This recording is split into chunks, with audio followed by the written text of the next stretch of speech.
Your body was not designed for comfort, but for continuation. And continuation, for most of human history, meant never staying still for long. Long before chairs, beds, or fixed homes, the human body formed in landscapes where stopping too long meant losing warmth, missing food, or becoming vulnerable.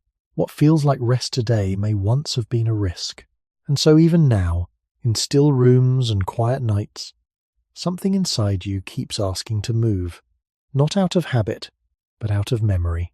If stillness was never the natural state of our species, then why does your body always need to move, even when nothing is happening? Long before the idea of rest became tied to stillness, the human body took shape in a world that did not allow it.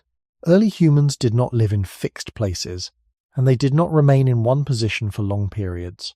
Their days were defined by the need to move across landscapes in search of food, water, and shelter. This movement was not occasional or optional. It was continuous, low in intensity but steady, woven into nearly every hour of waking life. Walking, bending, carrying, scanning the environment, adjusting to terrain, these were not separate activities but part of a single ongoing pattern. Over long stretches of time, this pattern became the condition under which the human body developed. Muscles, joints, and internal systems were shaped not for moments of intense effort followed by long stillness, but for frequent, moderate movement that rarely stopped entirely. In such a setting, the body did not need to be told to move. Movement was the default condition, and stillness was brief and often temporary. Even when early humans paused, the pause itself was rarely complete.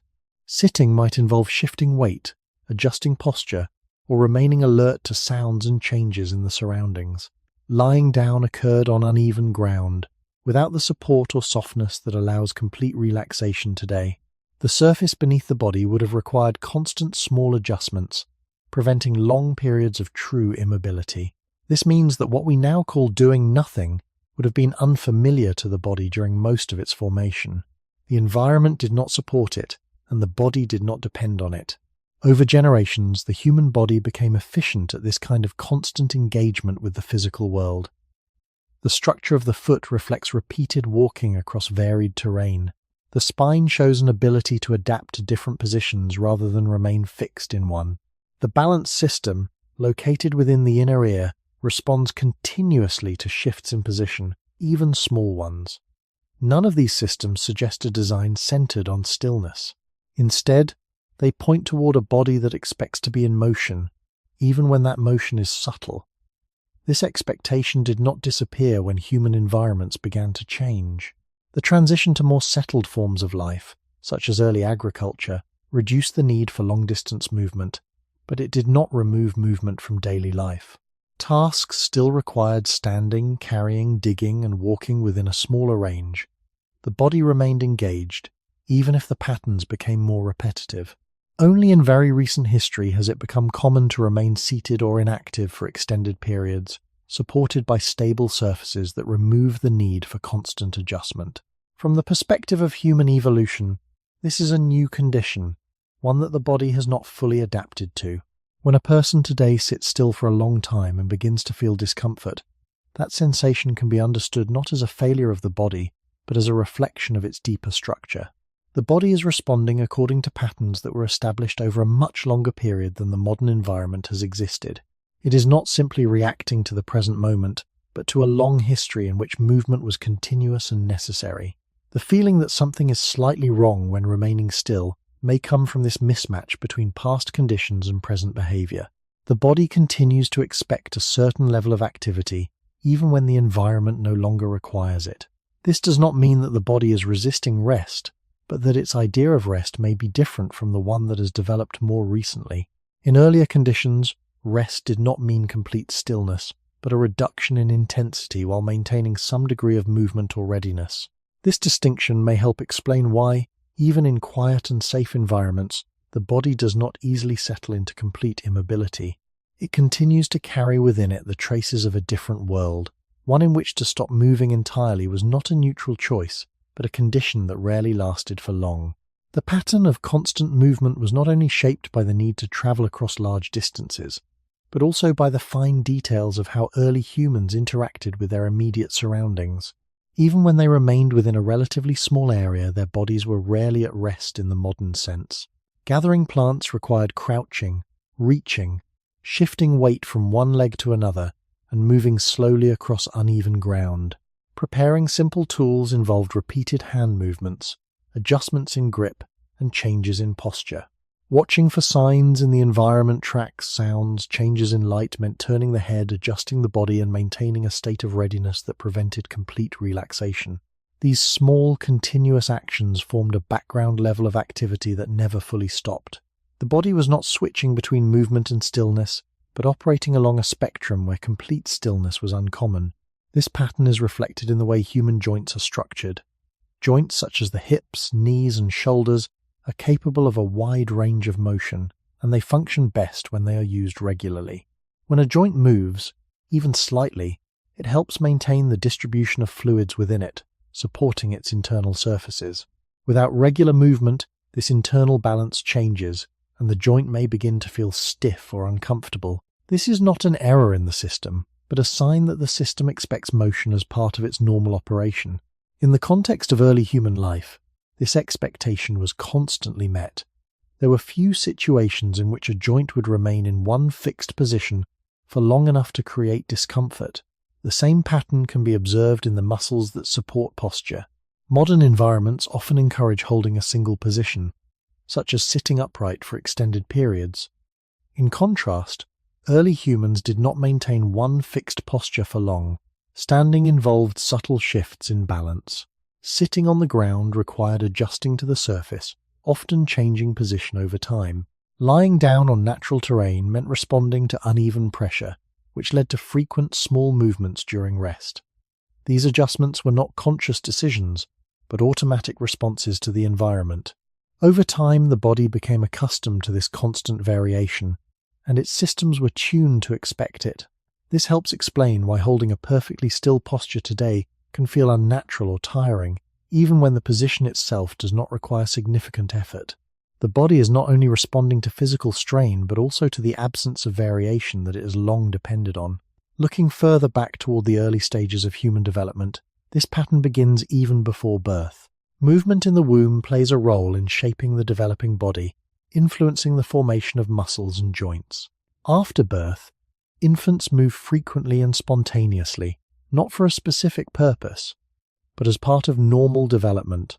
They shift, reach, kick, and change position often, rarely remaining still for long. This early behavior reflects the same underlying structure that shaped the species over much longer periods. Movement is not something that must be learned as an external habit, but something that emerges naturally from the body's design. As individuals grow, the environment begins to shape how this natural tendency is expressed. In many modern settings, opportunities for continuous low-level movement are reduced. Surfaces are flat and supportive, tasks are often performed in fixed positions, and external conditions are stable. These changes make it possible to remain still for longer periods than was common in earlier environments. However, the internal systems that developed under different conditions continue to function in the same way. They expect variation, adjustment, and regular motion. When these expectations are not met, the result is often a subtle sense of discomfort or restlessness. This sensation does not necessarily point to a specific problem, but rather to a mismatch between the body's long-term development and its current conditions. By considering how movement was woven into the smallest actions of early human life, it becomes easier to understand why the body continues to seek it, even in situations where it is no longer required for survival. The need to move is not only about covering distance or performing tasks, but about maintaining the internal balance that the body has always depended on. This perspective shifts the focus away from movement as an optional activity and toward movement as a continuous background state, one that has been present since the earliest stages of human existence and remains embedded in the way the body functions today.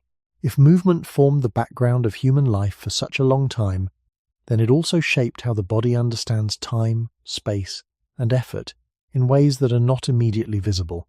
Early humans did not experience their environment as a series of fixed locations connected by occasional movement.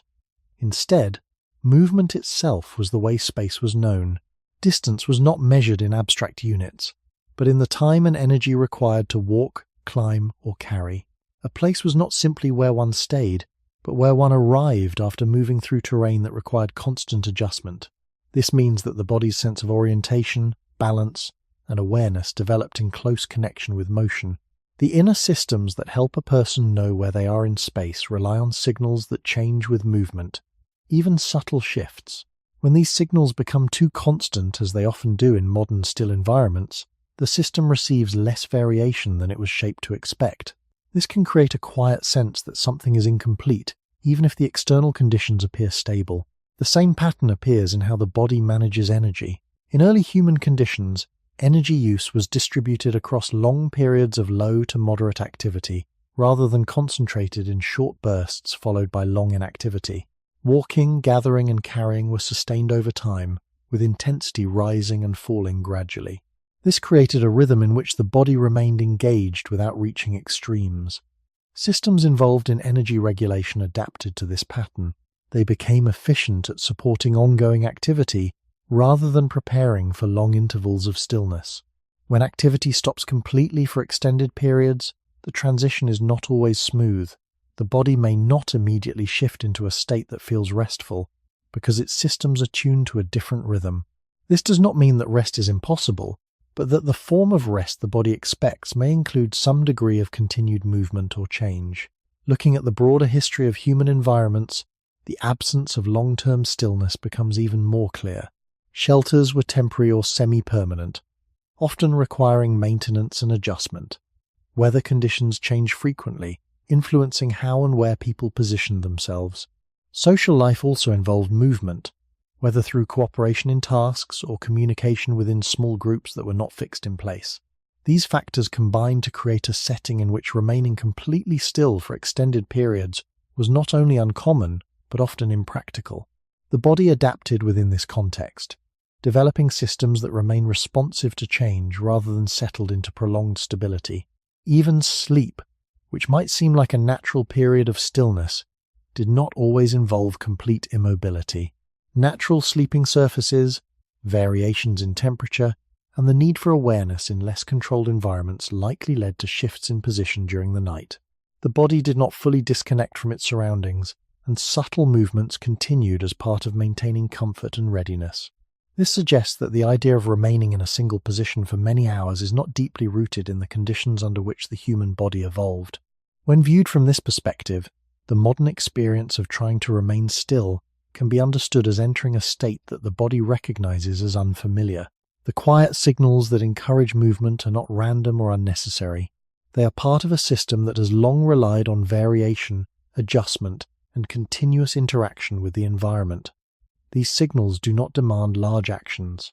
Often, they appear as small urges, a need to shift position, to stretch, to change orientation. In earlier conditions, responding to these signals would have been automatic, supported by an environment that required it. In current settings, it is possible to ignore them, but the signals themselves remain. Over time, this can create a subtle tension between what the body expects and what the environment allows. Understanding this tension does not resolve it immediately, but it places the experience of restlessness within a broader context. The body is not simply reacting to the present moment. It is carrying forward patterns shaped over a long history in which movement was not a choice or an added activity, but the continuous state through which life was lived. In modern life, rest is often imagined as the absence of movement, a quiet state where the body becomes still and remains that way for as long as possible. This idea feels natural because the environments that surround us are designed to support it. Chairs hold the body in a fixed position, beds provide even surfaces that reduce the need for adjustment, and many daily tasks can be completed without changing posture. Within this setting, stillness appears to be the clearest form of rest. Yet when this idea is placed against the longer history of human life, it begins to look less like a universal truth and more like a recent interpretation shaped by stable surroundings. For most of human history, rest did not mean the complete absence of movement. It meant a reduction in effort while the body remained engaged in subtle ways. Early humans did pause, but their pauses were rarely defined by immobility. When sitting on the ground, the body would shift frequently to respond to pressure and uneven terrain. When standing, balance required continuous small corrections. Even during moments of waiting or observation, the body remained active at a low level, adjusting posture, scanning the environment, and preparing to respond if needed. This form of rest was not a fixed state, but a dynamic one, where movement continued in a quieter and less demanding form. The distinction between stillness and rest becomes clearer when looking at how the body responds to each condition. When movement is reduced but not eliminated, internal systems continue to receive changing signals. Muscles remain lightly active, joints are used within a comfortable range, and the balance system continues to process variations in position. These signals help maintain a sense of stability and ease. In contrast, when movement stops almost entirely, the flow of these signals becomes limited. The body may begin to feel stiff or unsettled, not because it is being used too much, but because it is being used in a way that differs from its long-established patterns. This helps explain why complete stillness, even in a comfortable setting, can become difficult to maintain over time. The body does not easily settle into it, because it is not the form of rest it has known for most of its development.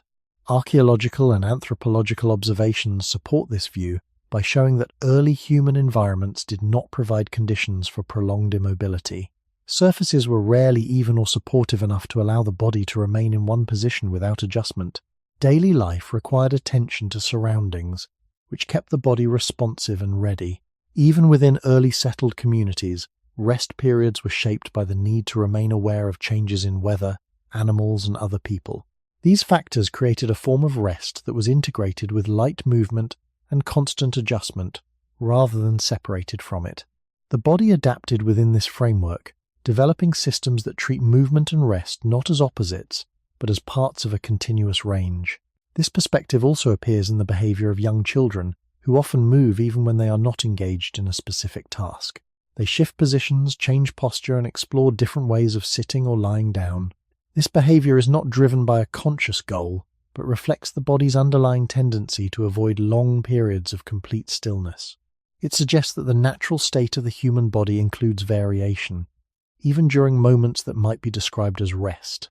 Over time, social structures and environments begin to shape how this tendency is expressed, often encouraging more fixed positions. However, the original pattern does not disappear. It remains present, sometimes appearing as a quiet urge to adjust or move, even when the surroundings suggest that staying still is the expected behavior. By understanding rest as a state that includes movement rather than excludes it, the experience of restlessness begins to take on a different meaning. It is no longer simply a difficulty in relaxing, but a reflection of how the body has been shaped over a long period of human history. The idea that rest must be completely still may not align with the deeper structure of the body. Instead, rest may be more accurately understood as a gentle continuation of movement at a level that allows the body to recover while still maintaining the signals it depends on. This shift in perspective does not change the modern environment, but it offers a way to interpret the body's responses within it. What feels like an inability to remain still may, in fact, be a continuation of a much older pattern, one in which rest and movement were never entirely separate. When rest is understood as a state that includes gentle movement, it becomes possible to see how many of the body's quiet signals are not interruptions, but part of the process itself. The urge to shift position, to adjust the angle of the spine, or to move a limb slightly does not necessarily indicate discomfort that must be removed. Instead, it reflects a system that maintains balance through variation. In earlier human environments, these adjustments were not noticeable as separate actions. They were woven into the background of daily life, supported by uneven ground, changing temperatures, and the constant need to remain aware of the surroundings. A person sitting on natural terrain would not remain in a fixed posture for long, not because the position was intolerable, but because the surface itself invited small changes. Over time, the body learned to associate rest with this ongoing process of subtle correction. This association remains, even when the environment changes. Modern surfaces, by contrast, reduce the need for such adjustments. A flat chair or a soft bed allows the body to remain in one position with little external pressure to move. At first, this may feel like an advantage, a way to conserve energy and reduce effort. However, without the small variations that were once constant, the body begins to generate its own signals to create them. These signals appear as restlessness, a slight unease, or the feeling that the current position is no longer quite right. The body is not reacting to an immediate problem, but to the absence of the variation it expects. In this sense, the need to move during rest is not a disruption of rest, but a continuation of it under different conditions. The same principle can be observed in how the body manages comfort over time. Comfort is often thought of as a stable state that can be maintained once it is achieved. Yet in practice, comfort tends to shift, requiring ongoing adjustment. A position that feels comfortable at one moment may become less so after a short period, even if nothing external has changed. This shifting is not necessarily a sign that the position was incorrect, but that the body's sense of comfort is dynamic.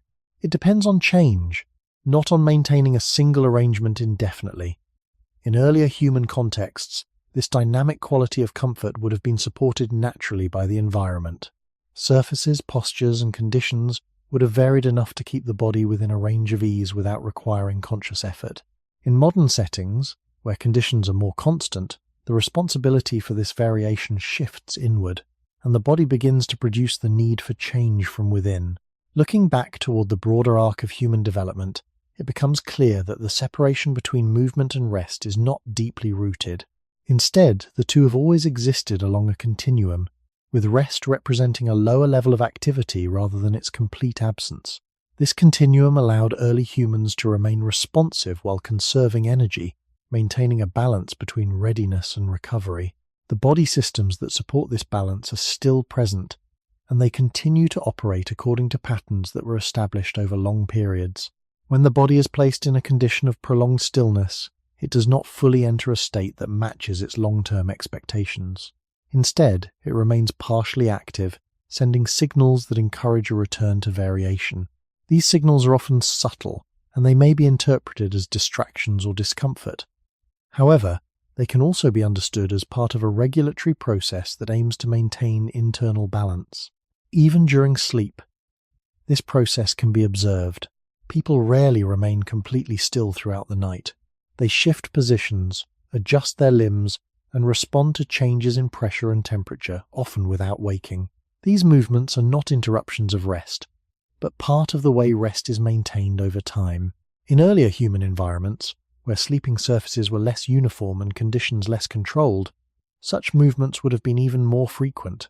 The body did not aim to eliminate movement during rest, but to allow it at a level that supported comfort and function. By recognizing that rest has historically included movement, the experience of needing to move can be seen in a different light.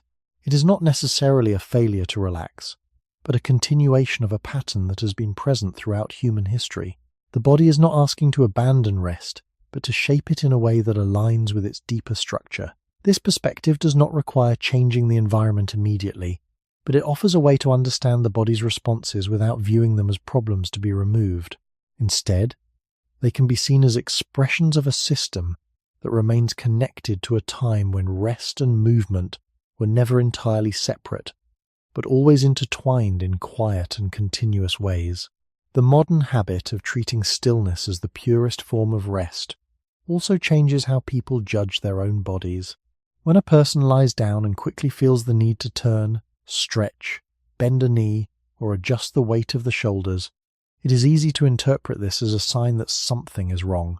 The body may seem uncooperative, unable to settle, unable to remain quiet in the way the modern world has taught us to expect. Yet from a longer historical view, these small movements may be among the most ordinary things the body does. They are not necessarily signs of failure, but signs of continuity. For most of human history, recovery took place inside conditions that never fully stopped changing. The ground beneath the body had texture, slope, temperature, and pressure points that shifted the body's position over time.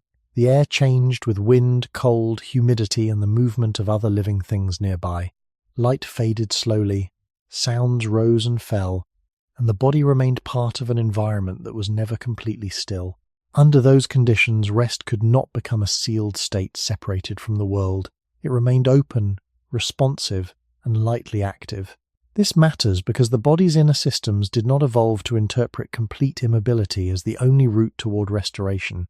They evolved within a form of rest that included repositioning, low muscle activity, and ongoing sensory contact with the surroundings. In this older pattern, the body recovered not by switching itself off, but by lowering effort while preserving responsiveness. That is a very different model from the one implied by modern furniture, modern rooms and modern schedules where the ideal often becomes staying still for as long as possible. When that modern ideal is imposed on a body built in older conditions, the result is often a quiet disagreement. The environment says remain fixed, but the body continues to search for variation. This disagreement may appear in simple ways: the need to uncross and recross the legs, to roll the neck, to shift on a mattress, to stand after sitting, or to turn from one side to the other during sleep. These actions are usually small, but they reveal something important. The body does not treat rest as a frozen state. It treats rest as a changing state, held within safe limits. Anthropological observations of non-industrial and traditionally mobile populations also support this broader point. Human rest across cultures has often involved ground sitting, squatting, kneeling, reclining, and many other postures that are less fixed than the standard chair posture common today. These positions allow more frequent adjustment and distribute effort differently across the body. They also suggest that comfort, historically, was not always created by reducing movement to zero, but by allowing the body to vary its relationship to gravity and pressure. Even when people were not traveling long distances, their bodies still moved through many small positional changes across the day. This continuity between rest and movement is also visible in aging. Older bodies often feel a stronger need to change position regularly, not only because of pain or stiffness, but because prolonged stillness becomes harder to tolerate. That pattern can seem like a decline, but it also reveals a basic truth that was always there. Human comfort is dynamic. It depends on circulation, pressure relief, muscle tone, joint motion, and sensory updating, all of which are helped by small movements. In that sense, the body's refusal to stay perfectly still is not simply a flaw that becomes visible with age. It is an old design feature that modern life makes harder to ignore. When seen in this light, restlessness stops looking like the opposite of rest. It becomes part of the body's way of protecting rest from becoming too rigid. The small impulse to move is not always an intrusion from outside the resting state. Sometimes it is the body's quiet method of preserving that state under conditions that are more fixed than those in which humans were formed. This does not mean that every movement during rest has deep meaning, or that the past was somehow more comfortable. It means only that the human body carries forward a long inheritance in which recovery happened through gentle variation rather than absolute stillness. The more clearly this is understood, the easier it becomes to see that the body's need to move does not begin when work begins and end when rest begins. It continues softly across both, linking them together in one long and ancient rhythm. Beneath the visible movements of the body, there is a quieter layer of activity that depends on those movements to continue functioning smoothly. Muscles and joints are often thought of as structures that act only when we decide to use them, but in reality, they are part of a system that requires regular input to maintain its internal balance. When a joint moves, even slightly, it helps circulate fluid within the space between its surfaces, supporting the smooth interaction of cartilage and reducing internal friction. This process does not require large effort, but it does depend on variation. Without movement, the distribution of these fluids becomes less dynamic, and the joint may begin to feel stiff or resistant. This is not damage in itself, but a change in state that reflects the absence of the conditions under which the joint usually operates. In earlier human environments, this kind of stillness was rare. Movement at different scales ensured that joints were used frequently enough to maintain their internal environment without conscious attention. The same principle applies to the muscles that surround and stabilize the skeleton. Muscles are not only responsible for producing visible motion, but also for maintaining posture and readiness at a low level of activity. Even when a person appears to be still, many muscles remain lightly engaged, making small adjustments to keep the body balanced. In a setting where posture changes regularly, these muscles cycle through patterns of contraction and release, preventing any single group from remaining under constant load. This cycling supports endurance and reduces the buildup of localized fatigue. When the body is held in a fixed position for a long time, this natural alternation is limited. Certain muscles may remain active without variation, while others are not used at all. Over time, this imbalance can create a sense of discomfort, not because the body is doing too much, but because it is doing too little in too narrow a way. The body begins to signal the need for change, encouraging movement as a way to restore balance across its systems. Looking at how these systems develop, it becomes clear that they are not designed to operate in isolation. The movement of joints, the activity of muscles, and the feedback from the nervous system are closely linked. When a joint moves, sensors within it send information to the brain about position and pressure. This information helps coordinate further movement and maintain stability. In a constantly changing environment, these signals are varied and continuous, allowing the body to adjust smoothly to different conditions. When movement is reduced, the flow of information also becomes more limited. The body receives fewer updates about its position, and the sense of ease that comes from responsive adjustment may diminish. This can contribute to the feeling that something is slightly off, even when there is no clear source of strain. The body is not only responding to physical forces, but also to the pattern of signals it has come to expect. This expectation has roots in the long period during which human bodies developed in environments that required frequent adjustment. Archaeological studies of skeletal remains show evidence of habitual movement patterns, reflected in bone structure and joint wear, that correspond to varied and repeated use rather than prolonged immobility. These patterns suggest that the human body has long been adapted to a range of motions performed regularly over time. They do not indicate a history of remaining in fixed positions for extended periods. When modern life introduces such conditions, the body does not immediately change its underlying design. Instead, it continues to operate according to the patterns it has inherited, using movement as a primary tool for maintaining internal stability. This helps explain why even small movements can bring a sense of relief. A shift in posture, a stretch, or a brief change in position can restore variation to systems that have been held in one state. The relief does not come from solving a single problem, but from reintroducing the conditions that the body is accustomed to. In this way, movement acts less like an added activity and more like a basic requirement for maintaining the quiet functions that support comfort and balance. The body does not wait until a large problem appears before signaling the need to move.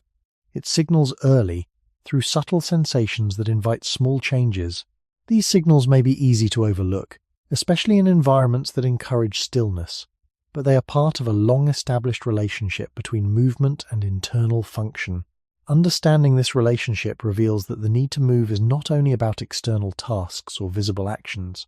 It is deeply connected to how the body sustains itself at a level that is often unnoticed, shaped by a history in which movement was constant and essential to the way the body remained in a stable and workable state. The body does not experience movement as a single event.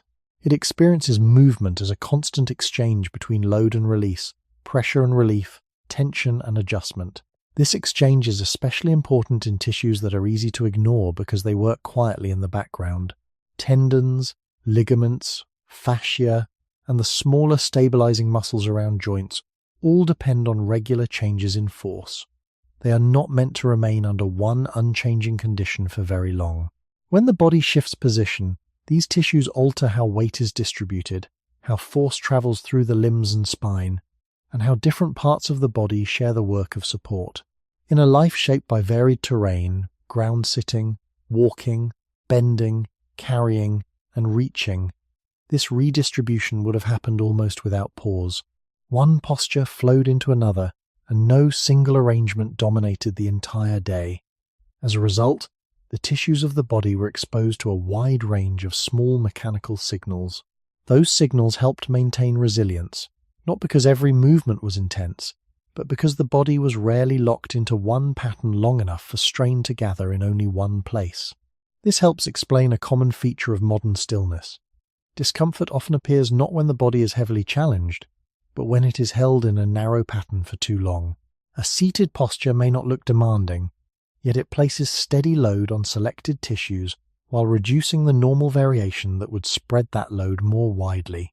The neck remains oriented in one direction, the hips stay bent, the lower back settles into a limited range, and the shoulders may hold a quiet but continuous position. Over time, the issue is not simply effort, but repetition without change. The body begins to feel dense, stiff or unsettled, because its support system is being asked to remain too constant. In earlier human conditions, this kind of constancy would have been less common. Even tasks that lasted for a long time were usually broken by changes in terrain, changes in hand use, changes in stance, or the need to respond to other people and to the environment. The archaeological record does not preserve posture directly in every case, but it does preserve signs of lives built around repeated, varied physical use. Bone shape, muscle attachment markings, and joint patterns all point toward bodies that were formed by movement across many contexts rather than by extended fixation in one position. That does not mean early human life was free of strain. It means the strain emerged inside variation, and variation changes how the body copes. Another important point is that the body senses movement not only through large motions, but through constant internal feedback. Receptors in muscles, tendons, and joints provide the nervous system with information about stretch, pressure, angle, and speed. This information allows the brain to maintain posture without having to consciously manage every detail. But these receptors work best when there is something to report. Small changes in position refresh the flow of information. They tell the nervous system where the body is now, not only where it was several minutes ago. When posture is held too steadily, the flow of information becomes less rich. The body may still be safe, but it becomes less dynamically informed. That reduction can contribute to the familiar urge to roll the shoulders, uncurl the spine, stand up, or shift weight from one side to the other. These are not always responses to injury or failure. Often they are efforts to restore sensory freshness and mechanical variety. In that sense, movement supports the body by preventing the support system itself from becoming too rigid. Seen through the longer history of human life, this makes deep sense. A body shaped in mobile environments would not only need strong muscles and durable joints, it would need tissues that remain adaptable through use, and a nervous system that expects constant updates from those tissues. The result is a body that does not merely permit movement, but quietly depends on it to keep its structure distributed, informed, and balanced. When movement disappears for too long, the body does not instantly break down, but it begins to lose the variation that has long helped it stay comfortable. That is why even small movements can feel surprisingly meaningful. They reintroduce the alternating forces, shifting pressure, and sensory detail that the body has known for most of its history. And they remind us that support in the human body has never come from stillness alone.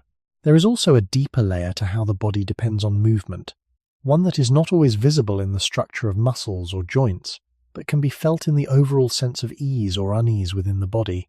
This layer involves how the body organizes itself moment by moment, not through conscious control, but through a continuous process of adjustment that relies on subtle variation. When a person shifts their weight slightly, changes the angle of the head, or adjusts the position of the spine, these small changes do more than alter posture. They redistribute internal forces, refresh sensory input, and allow different parts of the body to participate in maintaining balance. This process prevents any one area from becoming too dominant or too passive. In earlier human environments, this redistribution happened naturally as a result of constant interaction with the ground, with tools, and with other people. The body did not need to create variation, because variation was always present. In contrast, when the body is held in a stable and unchanging position, this internal organization becomes less dynamic. Certain areas continue to carry load, while others remain relatively inactive. Over time, the sense of balance that comes from shared participation across the body may begin to fade. The result is not always pain, but often a quieter signal, a feeling that the body is no longer evenly supported from within. This feeling can be difficult to describe, but it often leads to the impulse to move, not in a large or dramatic way, but in small, exploratory ways that seek to restore a more even distribution of effort. This is one reason why people often adjust their position without fully realizing it. The movement is not always a response to a clear problem, but an attempt to maintain a state that is easier to sustain over time. From the perspective of human development, this makes sense. The body did not evolve to maintain a single ideal posture, but to move through a range of positions that each serve for a time before giving way to another. Stability, in this context, does not mean remaining fixed. It means remaining adaptable. The Systems that support this adaptability rely on regular input from movement, even when that movement is minimal. When this input is reduced, the body does not simply become still. It becomes less able to reorganize itself smoothly, and the sense of ease that comes from fluid adjustment may be replaced by a sense of holding or effort. This is often experienced as tension, even in the absence of significant physical demand. Looking again toward the long history of human life, it becomes clear that the conditions required for this kind of internal organization were consistently present. Walking across uneven ground required constant micro-adjustments in the feet, ankles, knees, and hips.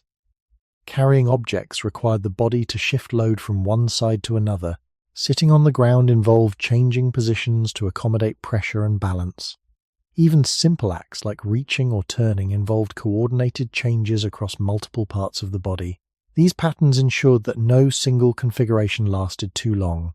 The body remained in motion, not only externally but internally, maintaining a balance that depended on change. In modern environments, where surfaces are uniform and tasks are often performed in fixed positions, the external need for such variation is reduced. However, the internal need remains. The body continues to seek opportunities to reorganize itself, even when the environment does not require it. This can appear as a need to stretch, to stand, to walk a short distance, or simply to adjust the position of the limbs.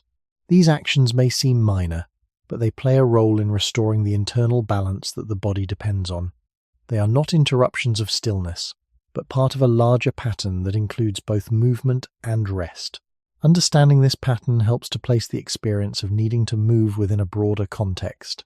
It shows that the body's reliance on movement extends beyond visible structures and into the way it maintains its overall sense of stability and ease. This reliance was formed over a long period during which movement was constant and varied. When that variation is reduced, the body does not immediately adapt by becoming fully still.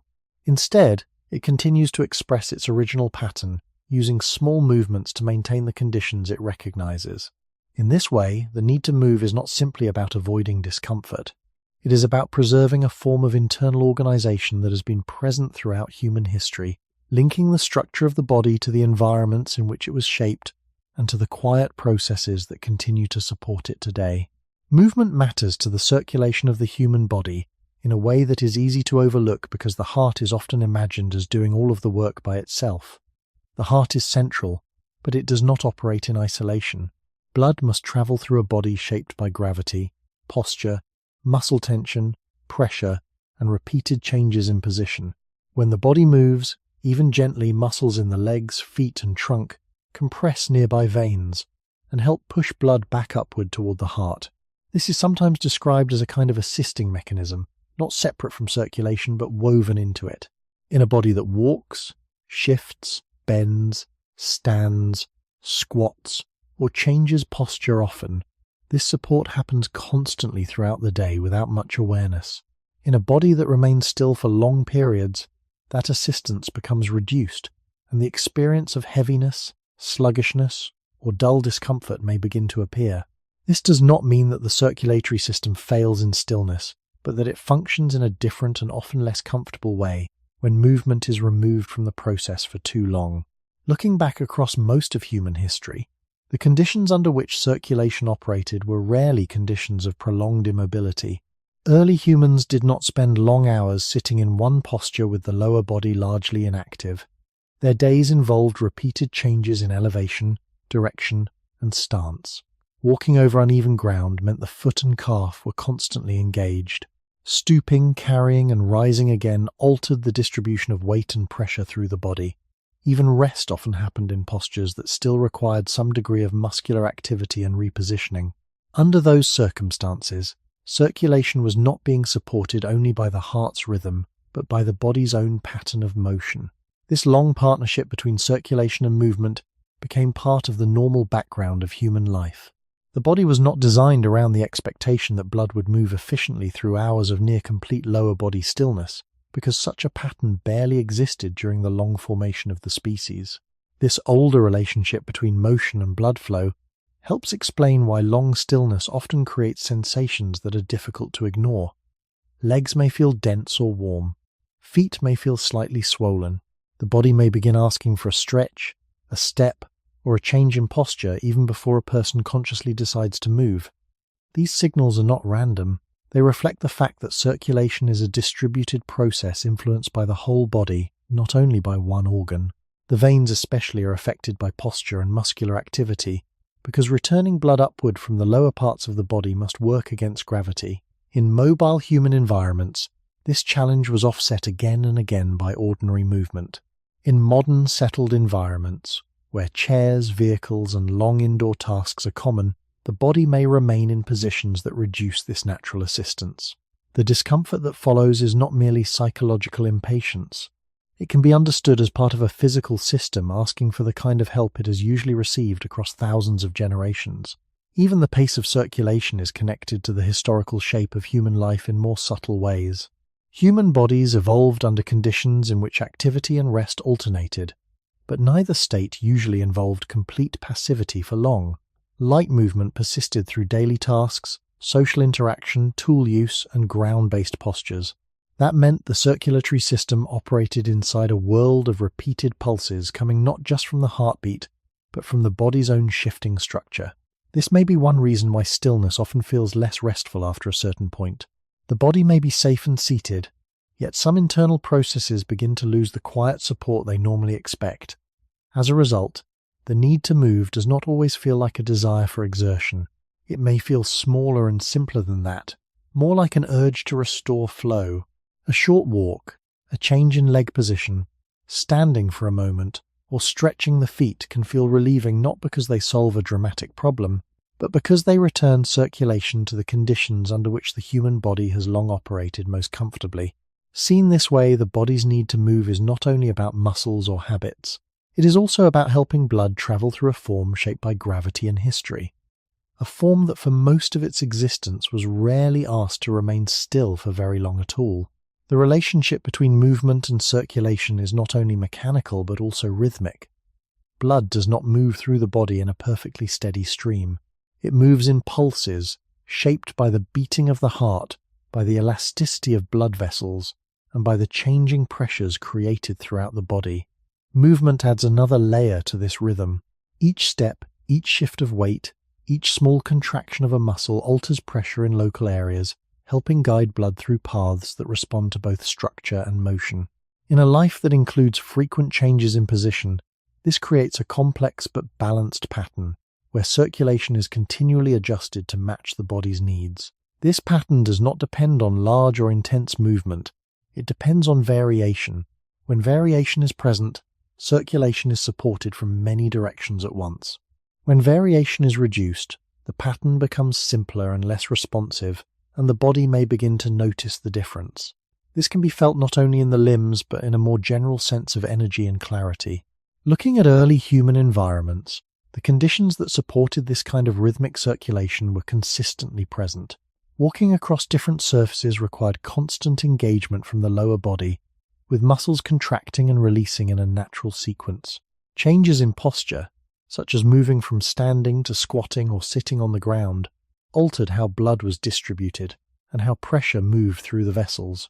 Carrying objects shifted weight from one side to another, influencing circulation across the torso and limbs. Even moments of rest involved enough subtle movement to prevent the body from entering a state of complete uniformity. Under these conditions, circulation was not something that needed to be actively managed. It was maintained through the ordinary structure of daily life. In modern settings, the rhythm of circulation can become more limited when movement is reduced. Sitting for long periods places the body in a relatively fixed arrangement, where the lower limbs are bent and muscle activity is minimal. The pressure patterns within the body change less frequently, and the assistance that comes from movement is diminished. The heart continues to function, but the broader system that supports circulation becomes quieter. Over time, this can lead to a feeling that the body is less responsive, less fluid, or less comfortable. These sensations may be subtle, but they often lead to the impulse to stand, stretch, or walk. Such impulses are not necessarily attempts to increase activity in a general sense. They are often attempts to restore the rhythm that has been reduced. Even a small amount of movement can reintroduce variation into the system. Standing changes the relationship between gravity and the body. Walking engages the muscles of the legs in a repeating pattern that supports upward flow. Shifting posture alters pressure across the torso and allows different pathways to become active again. These changes do not require effort in the sense of exertion. They require only the reintroduction of variation, which the body recognizes as familiar. The connection between circulation and movement also extends to how the body regulates temperature and distributes resources. Blood carries heat, oxygen, and nutrients, and its movement is influenced by both internal signals and external conditions. In environments where temperature varied and activity was ongoing, circulation adapted continuously, adjusting to maintain balance.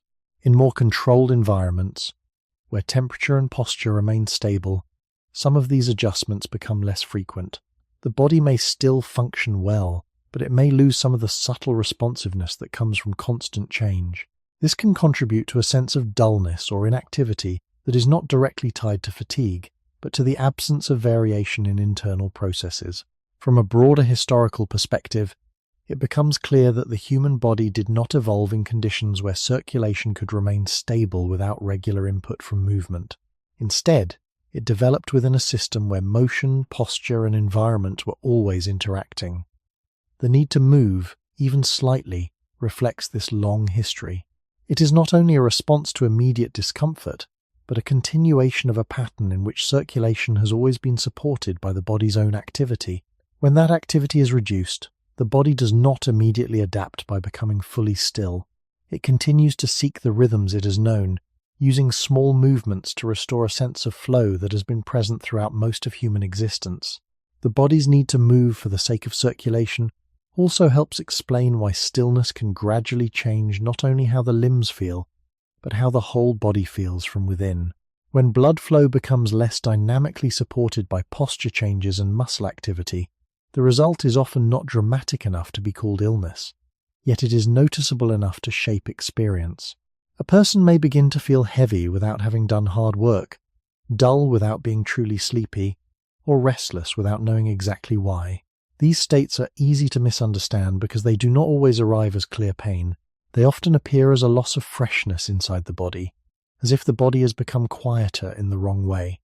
This is where the long history of human movement becomes especially important. For most of the time that human bodies were taking shape, circulation was embedded in motion-rich environments. Blood was not expected to travel through hours of repeated stillness while the body remained folded into a narrow range of positions. It moved through a body that walked, crouched, rose, carried, turned, and adjusted itself again and again in response to ground, weather, labor, and social life. That pattern did not merely assist circulation from time to time, it formed the ordinary setting in which circulation usually took place. This older setting also influenced how the body came to interpret comfort. Comfort was not simply softness or support, it included flow, responsiveness, and the absence of stagnation. A body could be tired and still feel physically coherent if it remained in gentle motion, but a body could also be outwardly at rest and begin to feel less coherent if circulation lost the support of regular movement. This helps explain why a short walk can sometimes feel more restoring than remaining seated, even when the seated posture seems more restful on the surface.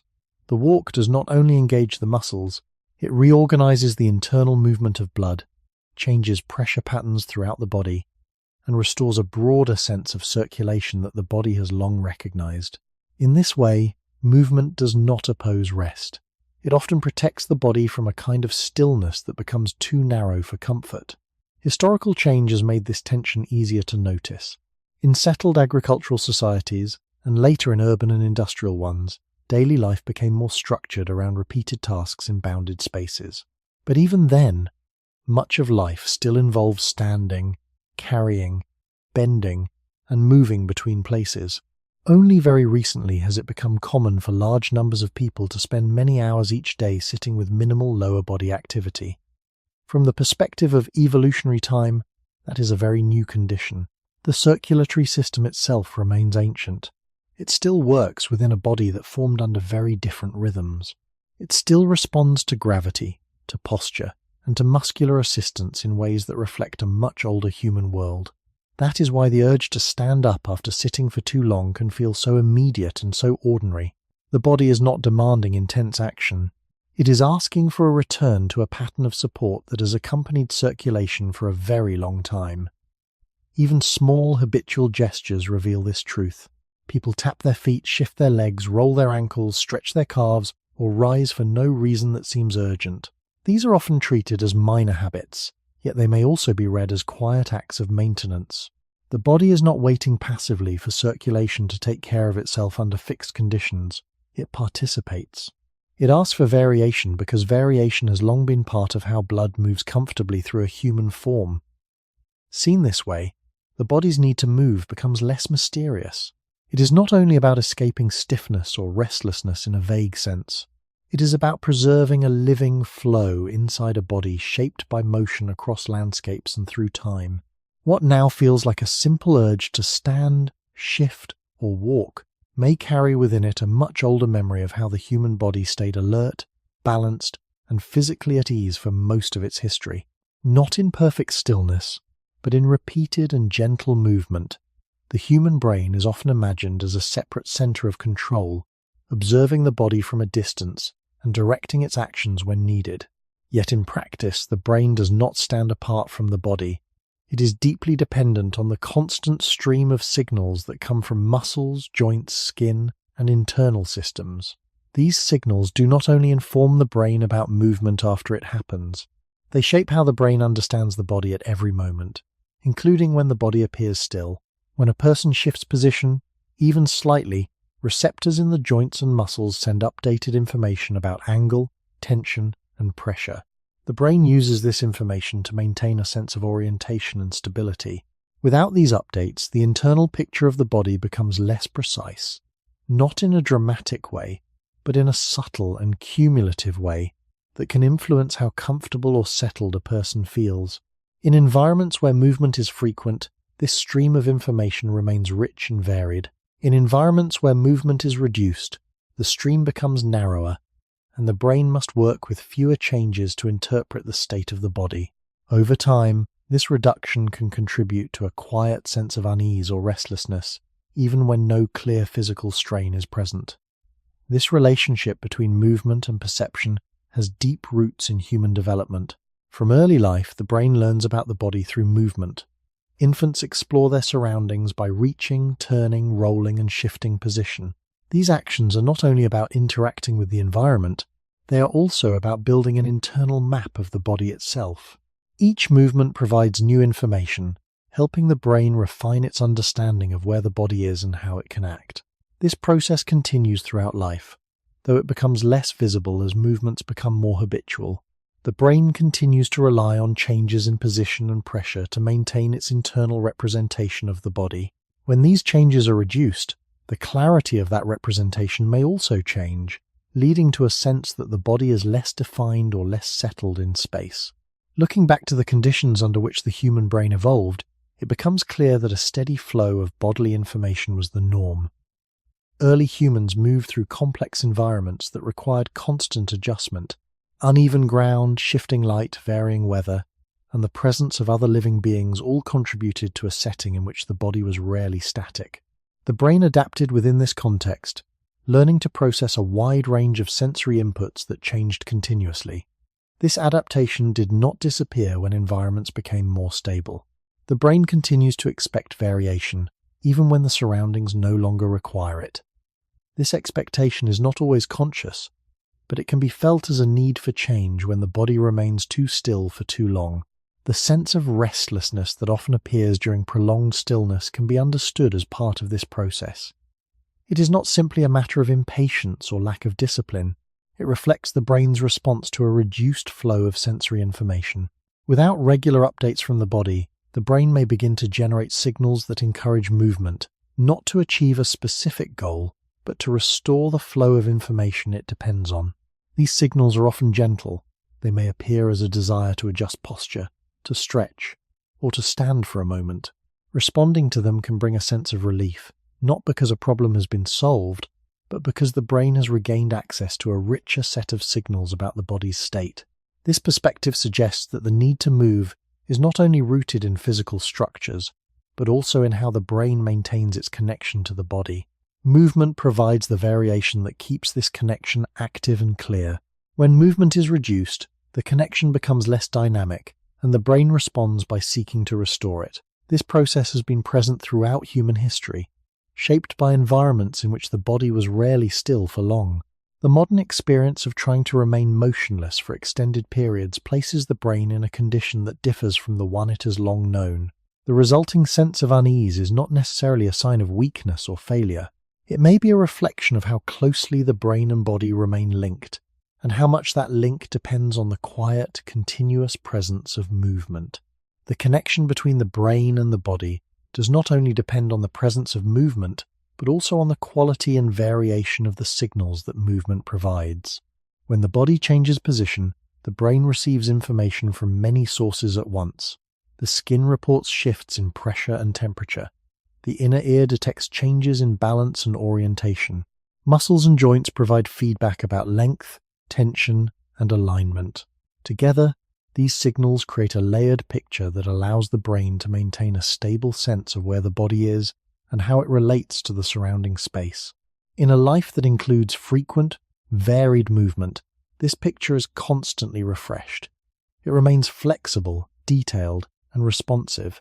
In contrast, when the body remains in a fixed position for a long time, the flow of new information becomes limited.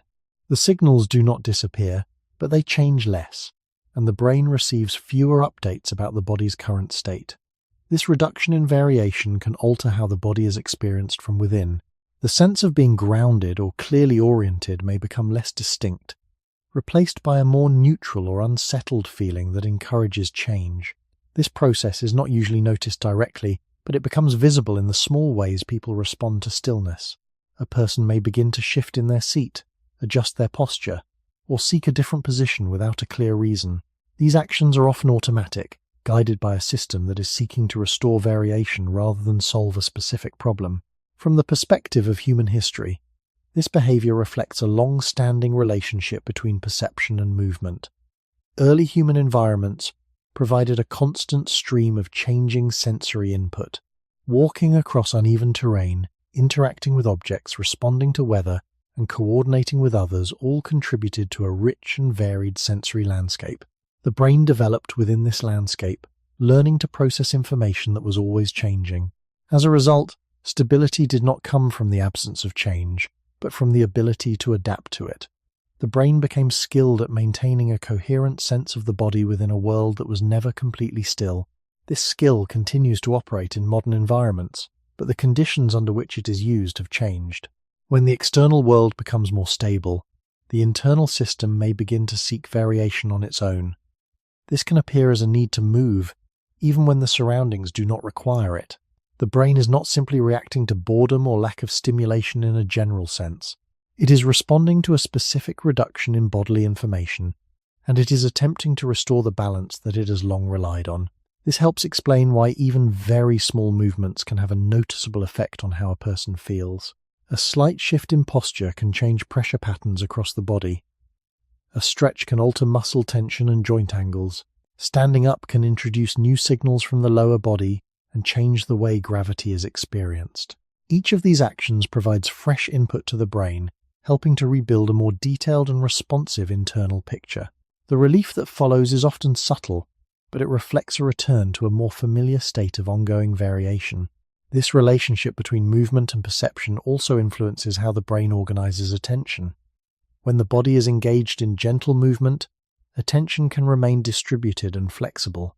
The brain continues to receive input from multiple sources, supporting a balanced awareness of both the body and the environment. When the body becomes very still, attention may narrow or become less stable, not because stillness is inherently problematic, but because the flow of information that supports flexible attention has been reduced. The result can be a feeling of restlessness or difficulty settling, even in quiet conditions. Seen in this light, the need to move is not separate from the brain's way of maintaining clarity and connection. It is part of a system that's been shaped over long periods in which movement and perception were closely linked. The brain does not simply control the body. It depends on the body's ongoing activity to sustain its own sense of order. When that activity is reduced, the brain responds by encouraging movement, not as an external command, but as an internal adjustment that restores the conditions under which it has long operated most effectively. There is also a quieter consequence of reduced movement that unfolds not only in the body, but in the way the mind settles over time. When the flow of sensory information becomes limited, the brain does not simply remain inactive. It begins to reorganize its activity around the signals that are still available. In conditions where movement is minimal and the environment is stable, these signals tend to repeat with little variation. The same points of pressure, the same angles of the joints, the same orientation of the head and spine continue without change. Over time, this repetition can make the internal experience of the body feel less dynamic. The mind may drift, not in a calm and grounded way, but in a way that lacks clear reference points. This can create a subtle sense of disconnection, as if the body is present but not fully engaged in the moment. The response to this state is often not a conscious decision to move, but a gradual emergence of small impulses that reintroduce variation. A shift in position, a slow stretch, or a brief change in posture can restore a sense of contact with the body, bringing the mind back into a more stable relationship with its physical base. These changes do not need to be large to have an effect. Even slight movements can alter the pattern of sensory input enough to refresh the brain's internal model of the body. This process is continuous, though it is rarely noticed directly. It reflects a long-standing pattern in which the brain relies on ongoing input from the body to maintain a sense of presence and orientation. In earlier human environments, this input was abundant. The body moved through spaces that were varied in texture, temperature, and form. Each step, each reach, each adjustment provided new information, and the brain learned to integrate this information into a coherent sense of being in the world. Stillness, when it occurred, was part of this broader pattern and did not remove the body from its context.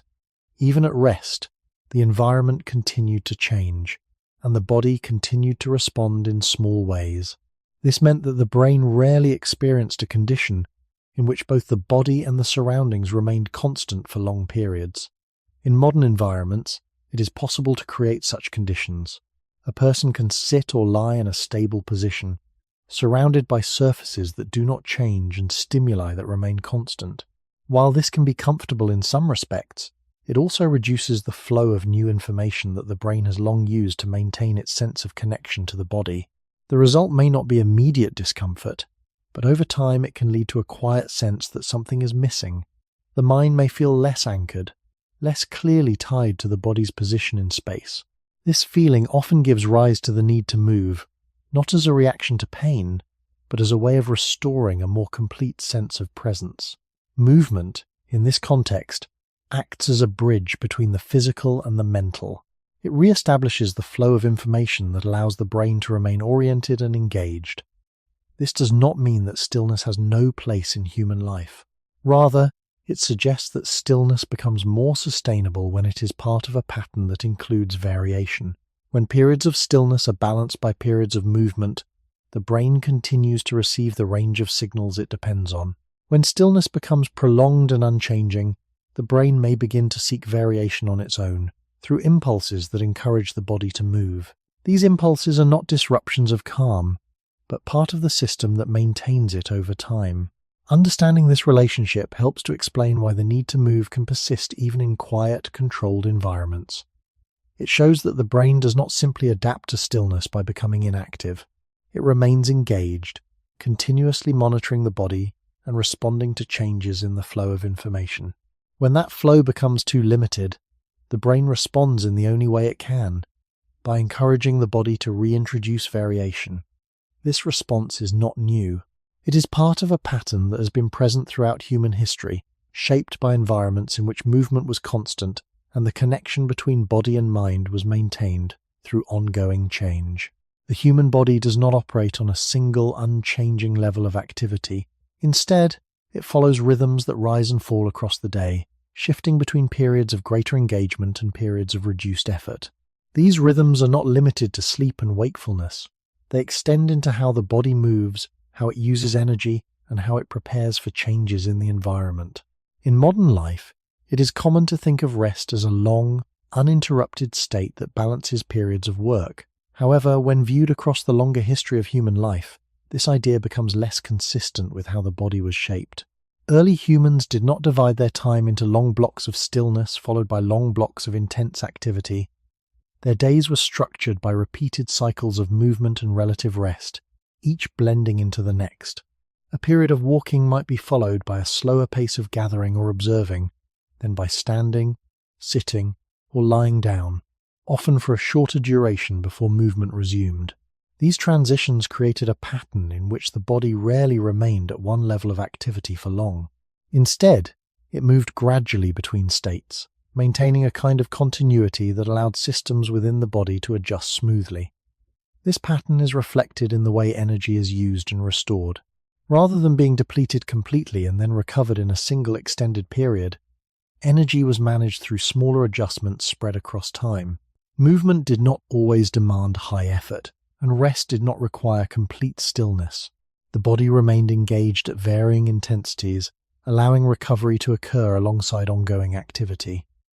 This approach reduced the need for sharp transitions between extremes, supporting a more balanced internal state. When the body is placed in modern conditions that emphasize prolonged stillness, especially during the day, this older pattern is interrupted. The body may remain in a low activity state for much longer than it is accustomed to, without the natural shifts that would normally occur. Over time, this can create a sense that the body is not fully aligned with its own rhythms. The feeling of restlessness that appears during long periods of inactivity can be understood as part of this misalignment.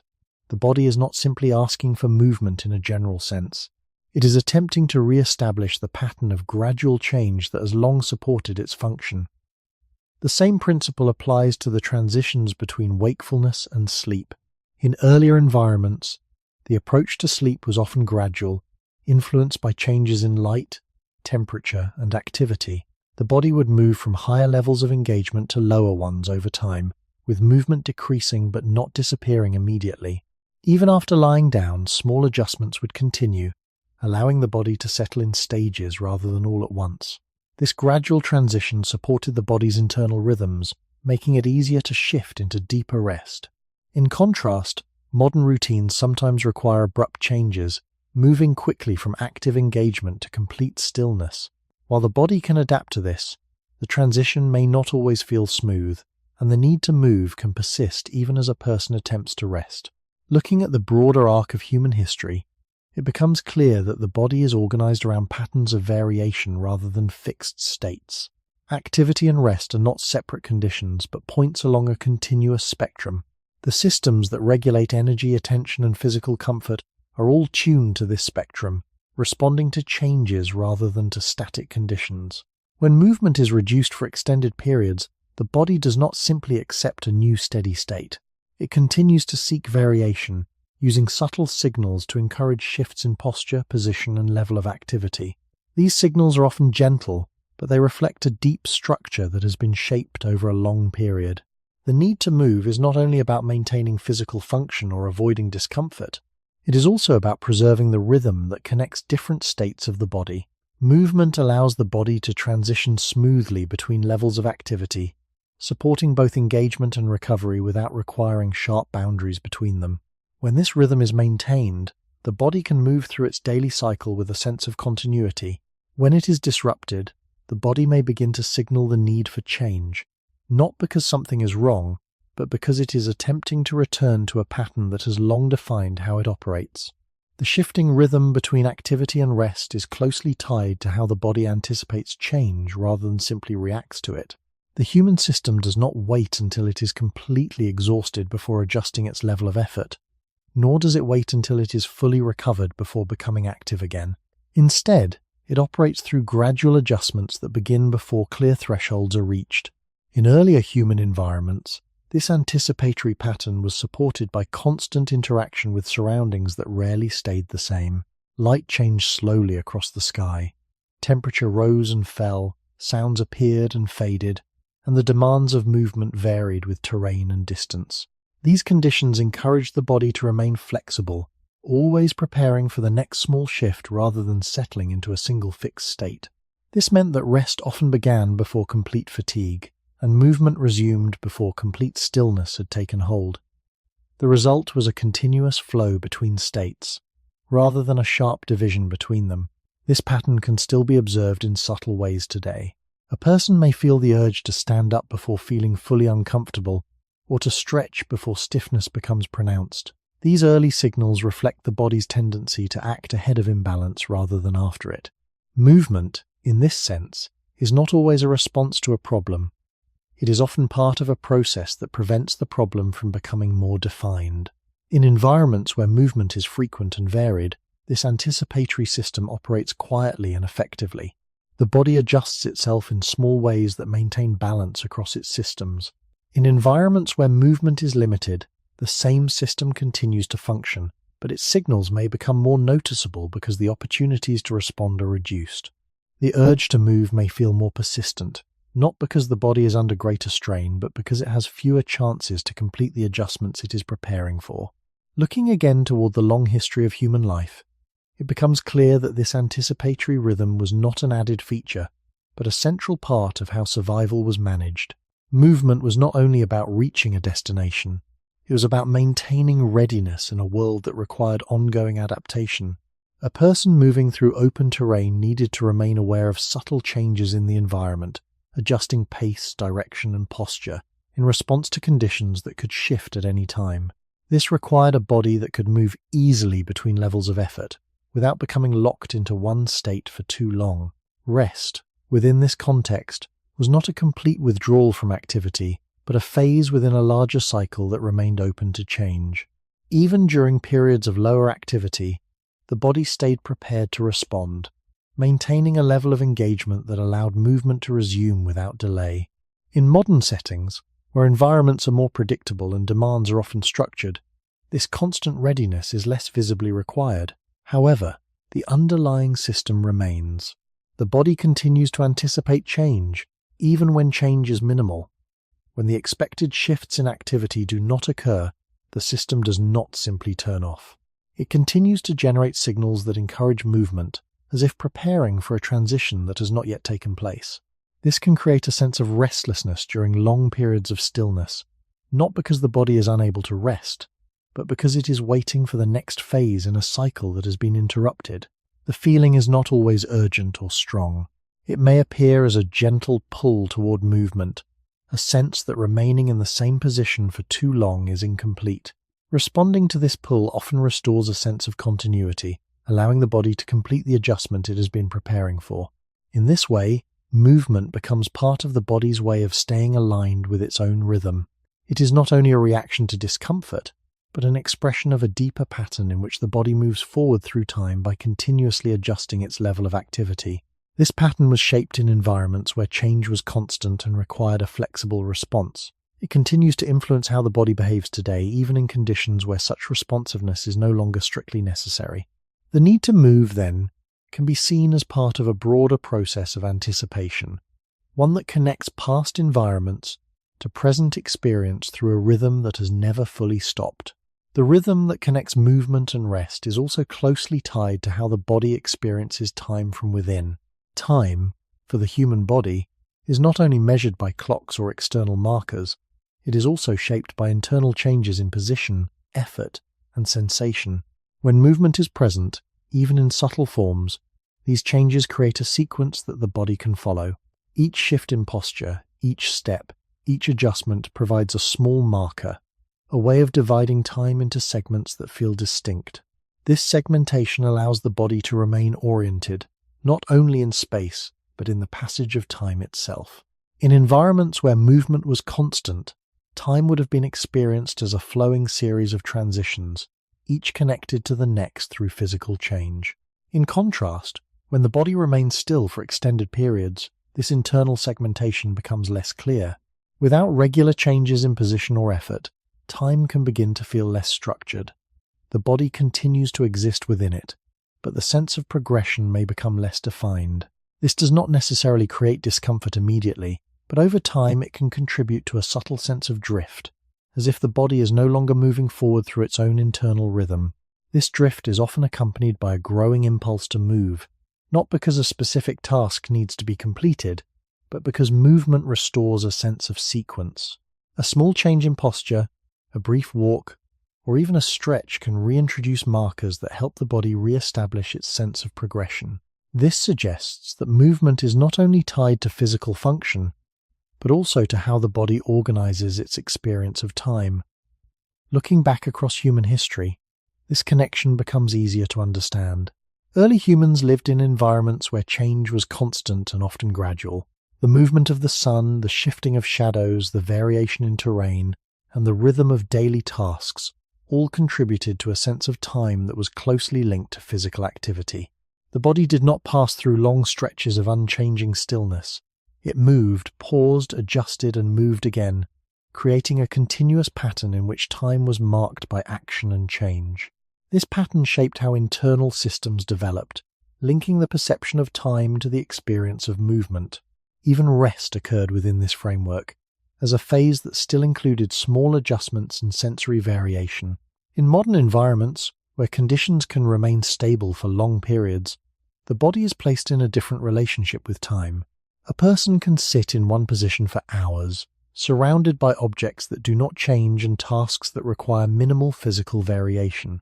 While this stability can be useful, it also removes many of the natural markers that the body has long used to structure its experience. The internal rhythm becomes less active, and the sense of progression may weaken.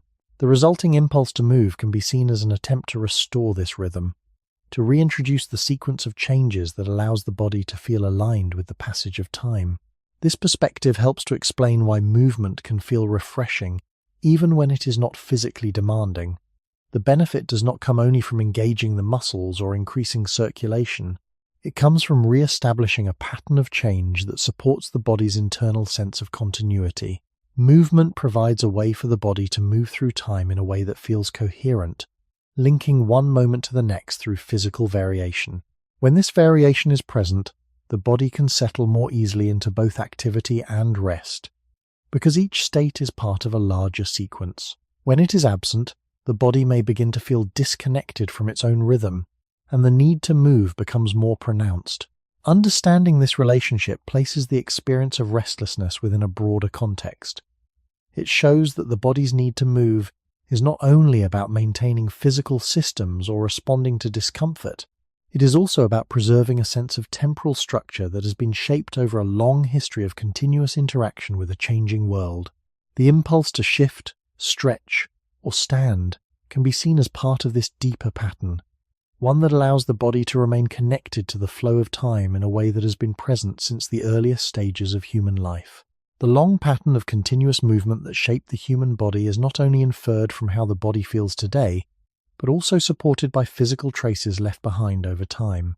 Archaeological evidence, especially from bones and preserved living sites, provides indirect but consistent indications of how early humans moved through their environments. Bones do not record exact actions in the way a written account might, but they do reflect repeated patterns of use. The shape, density, and wear of bones can change in response to how they are loaded over long periods.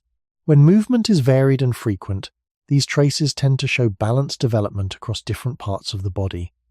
When movement is limited or repetitive in a narrow way, the traces often become more uneven. In remains attributed to mobile human groups, there is a general pattern of adaptation to regular varied activity rather than prolonged stillness. This does not mean that every individual moved in the same way, or that life was uniform across regions, but it does suggest that the body was consistently engaged across a range of motions. The feet, legs, and hips show signs of repeated use in walking and weight-bearing activities. The upper body reflects tasks that involved carrying, lifting, and manipulating objects. These patterns are not isolated to a single site or culture. They appear across different regions and time periods, indicating that movement was a common and necessary part of human life. The environments in which early humans lived also support this view. Archaeological sites often show evidence of temporary or seasonal occupation rather than long-term settlement in a single place. Tools and remains are distributed across landscapes in ways that suggest repeated movement between locations. Resources such as water, plants, and animals were not always found in the same place, requiring people to travel and adjust their paths over time. This mobility was not necessarily rapid or extreme, but it was consistent enough to shape how the body functioned. Even when groups stayed within a particular area, the need to move within that area remained. Daily life involved walking, gathering, preparing materials, and interacting with others in ways that required ongoing physical engagement. This level of activity did not leave the body in a fixed state for long. It created a pattern of use that was spread across time and space, allowing different parts of the body to participate in maintaining function. The absence of built environments that support prolonged stillness is also notable. Before the widespread use of furniture designed to hold the body in fixed positions, people relied on natural surfaces and simple arrangements that required more active support. Sitting on the ground, leaning against natural features, or lying on uneven surfaces all involve a degree of adjustment that prevents complete immobility. These conditions would have encouraged the kind of subtle, continuous movement that the body appears to expect. The archaeological record does not show a sudden shift to environments that promote extended stillness until relatively recent periods, when more permanent structures and specialized objects became common. Even then, the change was gradual and did not immediately replace older patterns of movement. This continuity suggests that the human body has spent the majority of its history in conditions where movement was both necessary and unavoidable. The traces of this history remain in the way the body responds to stillness today. When movement is reduced for long periods, the body does not simply adapt by becoming comfortable in a fixed state. Instead, it continues to express the patterns it has carried forward, using discomfort, stiffness, or restlessness as signals that encourage a return to variation. These responses are not arbitrary. They reflect a long-standing relationship between the body and its environment, one that has been shaped by movement across landscapes and through time. By looking at the physical evidence left behind, it becomes possible to connect present experience with past conditions in a more grounded way. The need to move is not only a feeling that arises in modern life, it is supported by traces that show how the human body has been used over generations, revealing a consistent pattern in which movement was not an occasional activity, but a constant feature of existence. Beyond the structure of bones, the arrangement of archaeological sites across landscapes offers another way to understand how movement shaped human life. When researchers study where tools, hearths, and other traces are found, a pattern often appears that suggests repeated use of multiple locations rather than continuous occupation of a single fixed place. Campsites are discovered in clusters, sometimes spread across regions that would have required regular travel between them. These sites often show signs of short-term use, such as temporary hearths or limited accumulations of material, indicating that people stayed for a time and then moved on. This pattern does not point to constant wandering without pause, but to a form of life in which movement and settlement were interwoven. People returned to familiar areas, followed seasonal changes, and adjusted their movements based on the availability of resources. In such a system, the body was not shaped by long periods of immobility, but by repeated cycles of relocation, each involving walking, carrying, and reorganizing daily life in a new place.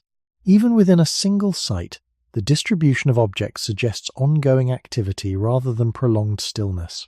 Tools are found in different areas, indicating that tasks were performed in various positions and orientations. Remains of food preparation, tool-making, and other activities show that the body was engaged in diverse movements, often requiring changes in posture and location. There is little evidence to suggest that early humans spent extended periods in fixed positions, similar to those common in modern environments. Instead, the archaeological record points toward a pattern of life that encouraged frequent adjustment and variation. This does not mean that early human life was defined by constant motion without rest. It means that rest itself was part of a larger pattern that included movement before and after, and often even during. The body was rarely removed from this pattern long enough to become accustomed to complete stillness. The seasonal nature of many resources further supports this view. In different climates, the availability of plants, animals, and water changes throughout the year.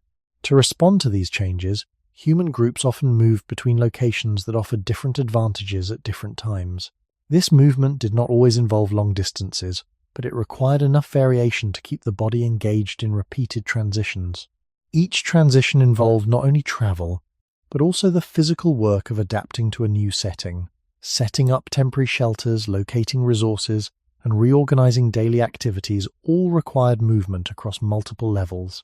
These patterns are consistent with a body that expects to remain active, even when the pace of activity changes. The absence of permanent structures in many early archaeological contexts also suggests that environments were not designed to support prolonged stillness.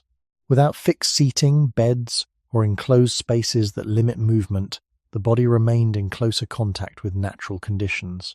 Surfaces were uneven, temperatures varied, and the need to remain aware of surroundings persisted. These factors created a setting in which small movements were not only common, but necessary for maintaining comfort and readiness. Over long periods, this would have reinforced the body's tendency to avoid remaining in one position for too long. The continuity of these patterns across different regions and time periods indicates that they were not isolated features of a particular culture, but part of a broader human adaptation. While the details of daily life varied, the underlying structure of movement remained similar. The body was engaged in a range of activities that required ongoing adjustment, and this engagement shaped how it functioned. When modern environments introduce conditions that allow for prolonged stillness, they do so against this background of continuous movement. The body does not immediately adopt the new pattern. Instead, it continues to operate according to the older one, using internal signals to encourage movement when variation is reduced. By examining how archaeological sites are arranged and used, it becomes possible to see movement not as an occasional necessity, but as a central feature of human life. The traces left behind do not show a world organized around stillness, but one in which movement and rest were closely connected, forming a pattern that supported both survival and the ongoing function of the body. When the traces of movement are considered together, not only in bones and scattered objects, but in the broader pattern of human presence across landscapes, a consistent picture begins to form. This picture does not describe a life of constant strain or urgency, but it does describe a life in which stillness, as it is often understood today, had a limited place. The repeated use of multiple sites, the signs of temporary occupation, and the absence of long-term fixed arrangements all suggest that the human body was rarely placed in conditions that encouraged prolonged immobility. Instead, it existed within a flow of activity that changed gradually but continuously, allowing rest and movement to remain closely linked. This has important implications for how the body came to interpret its own signals.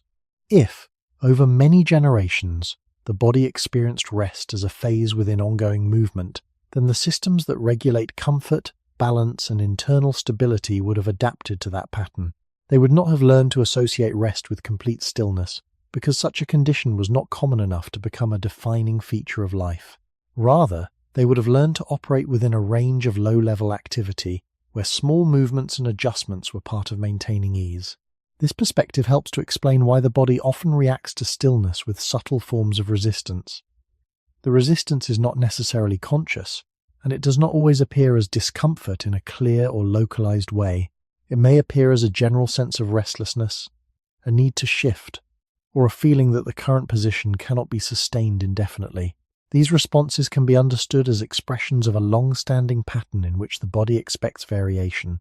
The archaeological record does not show direct evidence of feelings or internal states, but it does show the conditions under which those states would have developed. It shows a world in which movement was integrated into daily life at multiple levels, from large-scale travel to small adjustments within a single location. It shows environments that required ongoing interaction rather than passive occupation. From this, it is possible to infer that the human body became accustomed to functioning within a system that depended on change rather than constancy. Even as human societies began to settle and build more permanent structures, the transition did not immediately remove this pattern. Early agricultural communities still required significant physical engagement with the environment. Fields needed to be prepared, tended, and harvested. Materials had to be gathered and transported. Daily tasks involved standing, bending, lifting, and walking within a defined area. While movement patterns became more localized, they did not disappear. The body continued to operate within a rhythm that included frequent variation, even if the distances involved were shorter. This continuity suggests that the expectation of movement remained embedded in the body, even as external conditions evolved. Only in more recent periods, with the development of highly stable environments and technologies that reduce the need for physical effort, has it become common to remain in one position for extended periods without interruption. From the perspective of the archaeological record, this represents a relatively new condition. one that contrasts with the patterns that dominated most of human history. The body, however, has not undergone a corresponding transformation. It continues to carry the traces of its earlier development, responding to stillness in ways that reflect a much longer past. When a person today feels the need to move after sitting for a long time, that feeling can be seen as part of this continuity. It is not simply a reaction to the immediate situation, but a reflection of a deeper structure that has been shaped over many generations. The body is not only adapting to the present, it is also expressing patterns that were formed in environments where movement was a constant feature of life. By bringing together the evidence from bones, sites, and broader patterns of human activity, it becomes possible to see that the need to move is not an isolated trait, but part of a coherent system that has been present throughout human history. This system does not treat rest and movement as separate or opposing states. It integrates them into a continuous flow, one that the body continues to seek even in conditions that no longer require it. The transition from a fully mobile way of life to more settled forms of living did not happen all at once, and it did not remove movement from human life as completely as it might appear from a modern perspective. Early agricultural communities began to remain in one place for longer periods, building more permanent shelters and organizing their activities around cultivated land. At first glance, this shift might seem to mark the beginning of a more still existence. However, when the details of daily life in these early settlements are considered, a different pattern emerges. The body did not become inactive. Instead, movement changed in scale and form. Rather than traveling across large landscapes, people moved repeatedly within a smaller, defined area. Fields required preparation, planting, and tending. Water had to be carried. Materials such as wood, stone, and plant fibers needed to be gathered and transported. These tasks were not occasional. They were woven into daily routines, requiring standing, bending, lifting, walking, and adjusting posture throughout the day. The rhythm of life remained physically engaged, even if the range of movement became more localized. This suggests that the body's long-established relationship with movement was not broken by early settlement. It was reshaped, but it continued to operate within a pattern of regular activity and variation. The environments of early villages also played a role in maintaining this pattern. Unlike modern interiors, which are often designed to support prolonged stillness, early structures were simpler and less standardized. Floors were not always even, seating was not fixed or uniform, and many activities took place outdoors or in transitional spaces. These conditions encouraged the body to remain active in subtle ways. Sitting might involve squatting or kneeling, rather than resting in a fixed chair. Tasks were often performed at ground level, requiring frequent changes in posture. Even when people were not engaged in heavy labor, they were rarely positioned in a way that allowed complete immobility for long periods. This continuity between earlier mobile life and early settled life is important because it shows that the body did not experience a sudden shift into stillness.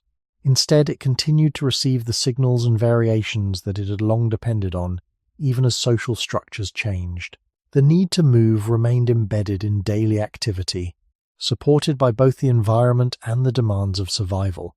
Over time, as settlements grew and technologies developed, the nature of work began to change further. Some tasks became more specialized, and certain individuals may have experienced longer periods in similar positions. However, these changes were gradual and did not immediately create the kind of prolonged stillness that is common today.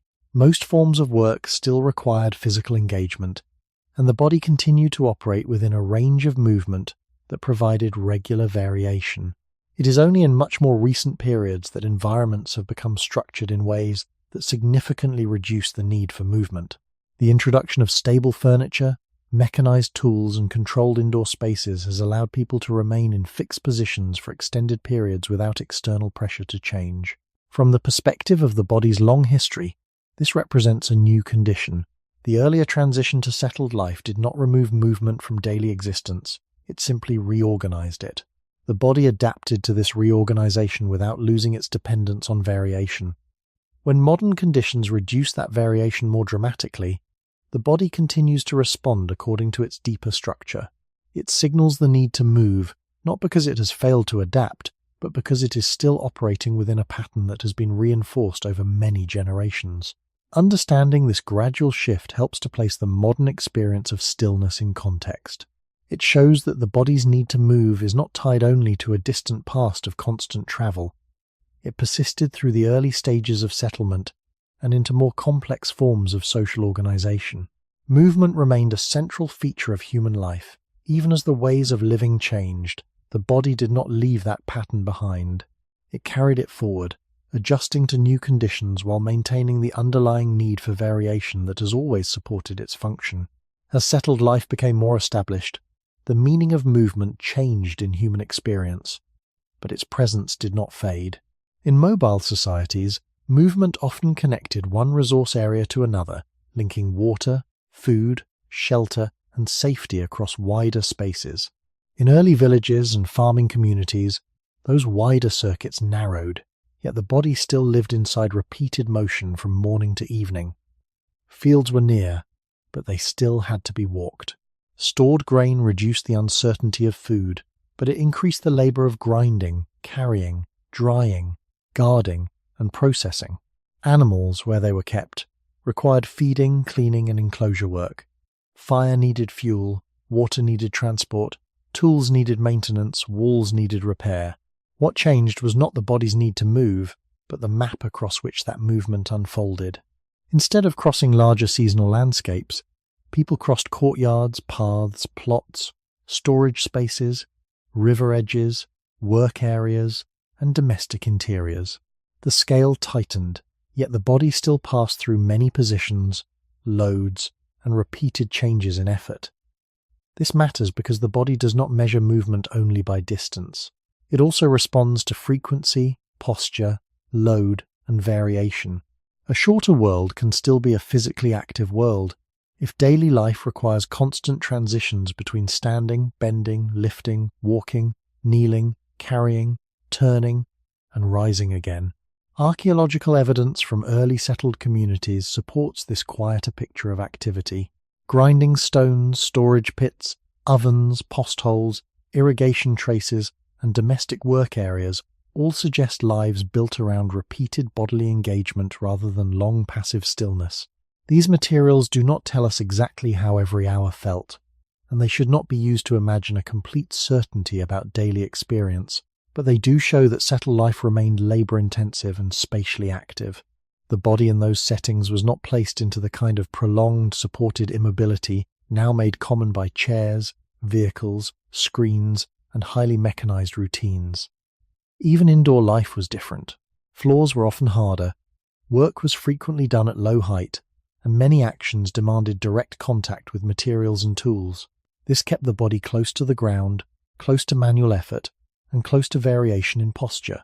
In that sense, settlement altered movement without removing the older human pattern in which rest and action still flowed into one another across the day.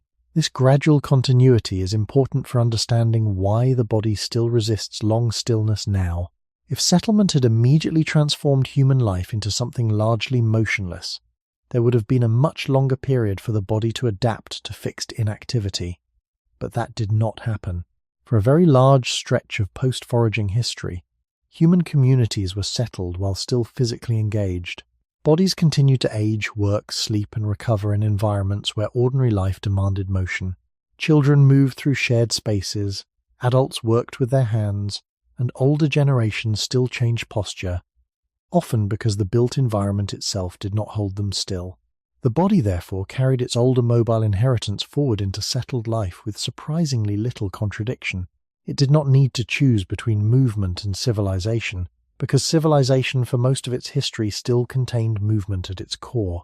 Only much later, as labor became increasingly divided, mechanized, and spatially compressed, did large numbers of people begin spending long hours with very little bodily variation. Seen from this longer timeline, modern stillness is not simply a continuation of settlement. It is a much newer and more extreme development built on top of settlement. That difference helps explain the tension many people feel in their own bodies. The body is not reacting as if all change is bad or all stillness is impossible. It is responding as a body formed first in movement, then carried through settled history without ever fully leaving movement behind. The need to shift, stand, stretch, or walk is therefore not only a memory of distant foragers crossing open land, it is also a continuation of village paths, field labour, courtyard work, water carrying, food preparation, and all the small physical transitions that remained central to human life long after people began staying in one place. Settlement changed the pattern, but it did not erase the structure, and the structure is still with us now. What settled life gradually introduced was not the end of movement, but a new kind of relationship between the body and place. In a mobile world, the body remained connected to wide landscapes through repeated travel. In a settled world, the body became connected to the same places again and again, returning to the same paths, the same work areas, the same sources of water, the same fields, the same thresholds between indoors and outdoors. This repetition changed the rhythm of life, but it did not remove the physical demands that had shaped the human body over much longer stretches of time. In many ways, it may have deepened them. To remain in one place meant not only living there, but maintaining it. Walls cracked, roofs decayed, storage spaces needed attention, and cultivated land demanded regular care. The body was now tied to cycles of repair, transport, preparation, and seasonal repetition. That meant movement remained embedded in the structure of everyday existence, not as travel across great distances, but as an ongoing negotiation with a place that had to be kept livable. This is important because it shows that the body's expectation of movement could continue through settlement without contradiction. The human body did not leave behind an active past and suddenly enter a still world. It entered a world where physical action became more repetitive, more localized, and more closely tied to built surroundings, but still constant enough to preserve the old requirement for variation. The archaeological traces of settled communities support this slower and more grounded picture. Domestic spaces often contain signs of repeated task areas rather than evidence of long passive occupation. Hearths, storage features, food processing tools, waste zones, work surfaces, and paths of access all suggest that the body moved through the same environment in recurring loops. These loops matter because they created a daily pattern of changing posture and changing effort. The person who ground grain, fetched water, tended fire, repaired tools, prepared food, or managed household materials did not remain in one unchanged position for hours in the modern sense. The body rose, bent, turned, carried, reached, and lowered itself again. Even when the environment became more familiar and bounded, it still asked the body to participate actively in maintaining life. That participation helped preserve the relationship between internal comfort and repeated motion. The body could still rely on movement to distribute load, maintain circulation, vary posture, and refresh sensory signals. In that sense, settlement altered the geography of motion, but not its biological importance. It also changed the social meaning of movement. In mobile life, movement often followed broader ecological patterns. In settled life, movement became woven into routines shared across generations. Children grew up watching adults move through repeated tasks in repeated spaces. Older people continued to participate in daily physical rhythms even when their roles changed. This continuity across age groups is important because it means the expectation of movement was not limited to one phase of life. It remained a background condition of human communities. The body developed, matured, and aged inside environments where ordinary living still required frequent physical change. That long continuity makes the contrast with modern life more striking. Today, it is possible to remain indoors, supported by furniture, assisted by machines, and surrounded by systems that reduce the need for posture change or manual effort. The body can now stay in one narrow range of motion far longer than most settled humans in the past ever could. From a historical perspective, this is not simply the natural result of becoming civilized or staying in one place. It is a much later condition built on technologies and environments that separate daily survival from regular bodily involvement. The body, however, still carries the older pattern forward. It still expects movement to be part of how a place is lived in. It still responds to stillness as if something necessary has been reduced. This is why the urge to move does not disappear simply because the environment is safe and stable. The body was shaped not only by distant migrations, but by long centuries of settled repetition that still included carrying, tending, repairing, crossing, lifting, and adjusting. To understand this is to see that the human need for movement survived not in spite of settlement, but through it. The body entered villages, fields, and homes without giving up the older structure that linked comfort, balance, and life itself to regular motion. And that structure remains present even now, quietly asking for movement inside worlds that no longer require it. Only in a very recent part of human history has it become normal for the body to spend long portions of the day almost completely supported by objects built to reduce movement. A chair holds the spine and legs in a narrow range. A vehicle carries the body without requiring walking. A desk allows work to happen with only the hands and eyes moving repeatedly, while the rest of the body remains comparatively quiet. Climate-controlled rooms reduce the need to adjust to cold, heat, wind, or uneven ground. Electric light extends waking hours beyond natural darkness, while modern schedules often separate mental effort from physical effort more sharply than in earlier times. None of these changes are harmful simply because they are modern.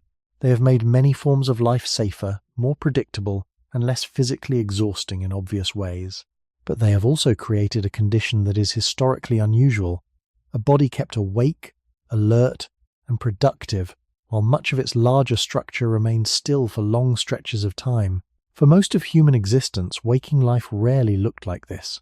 Whether people lived by foraging, farming, herding, craft labor, or domestic work, the ordinary day still involved repeated transitions through space, posture, and effort.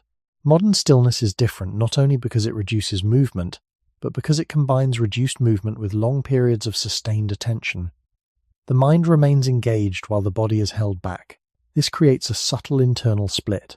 The brain continues working, deciding, reading, watching, planning, and reacting, while the muscles, joints, circulation, and balance systems receive far less variation than they would have during most earlier forms of life.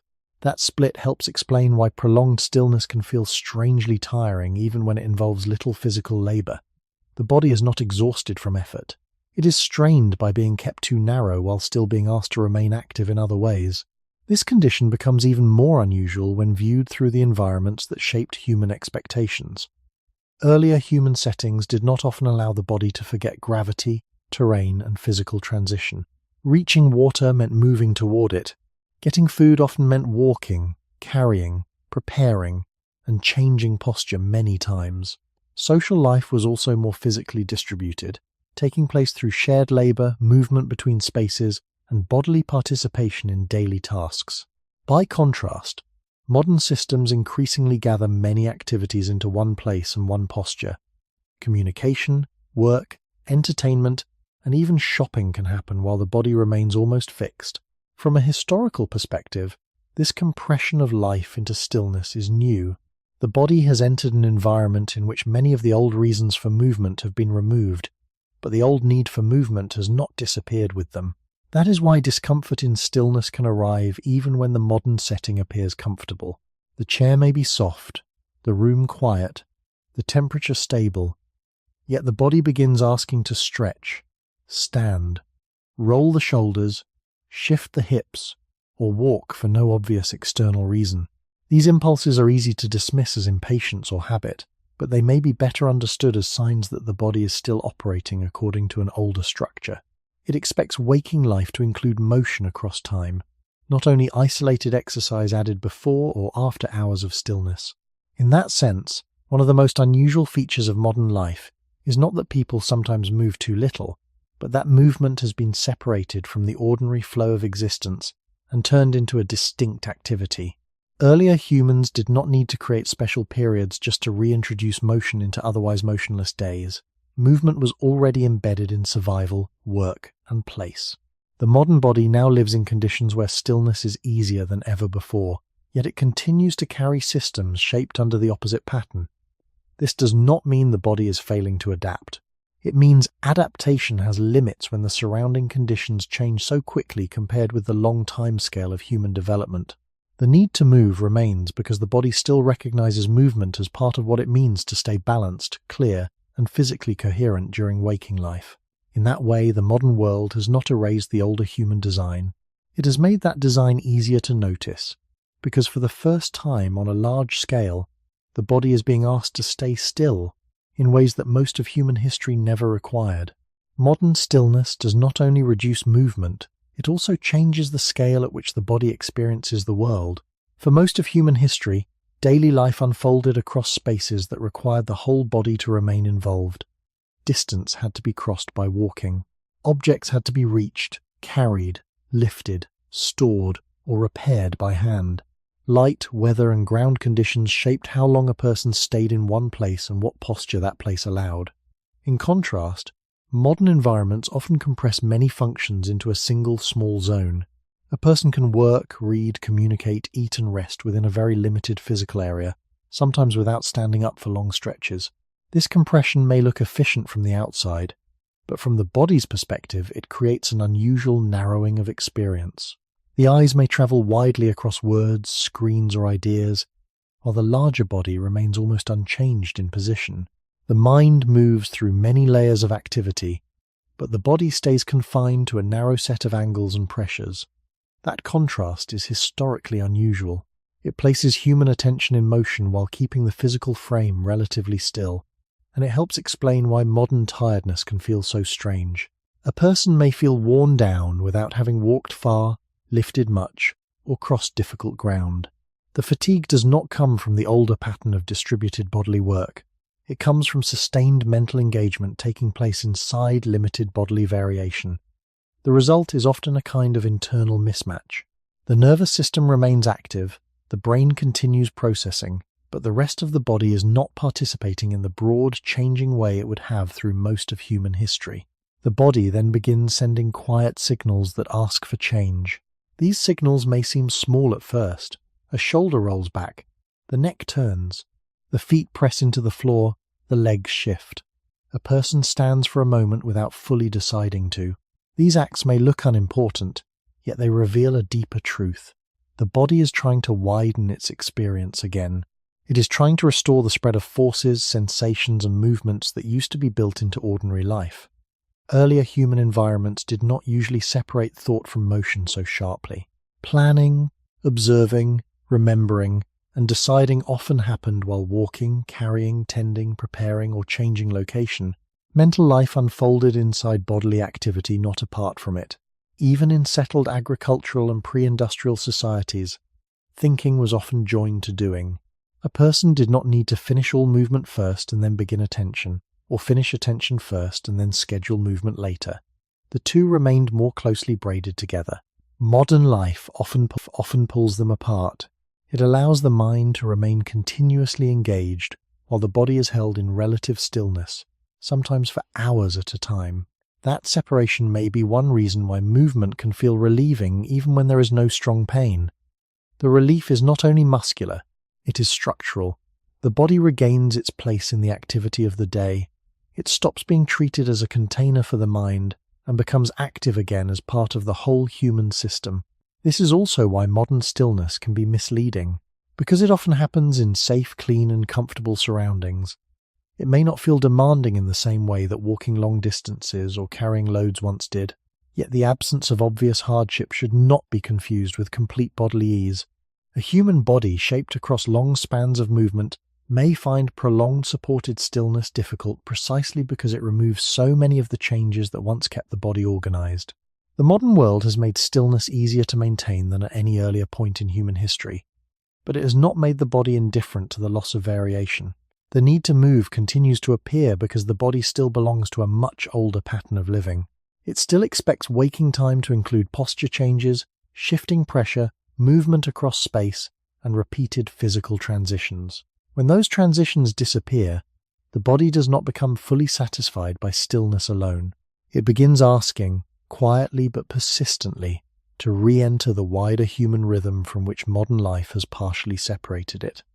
The modern environment also changes how easily the body can ignore its own signals. In earlier human settings, the conditions of life often made it difficult to remain in one position for very long. The ground might become uncomfortable, the need to gather or prepare food would arise, the temperature would shift, or social interaction would require movement. These external factors work together with the body's internal signals, guiding people to change posture, adjust effort, and remain physically engaged throughout the day.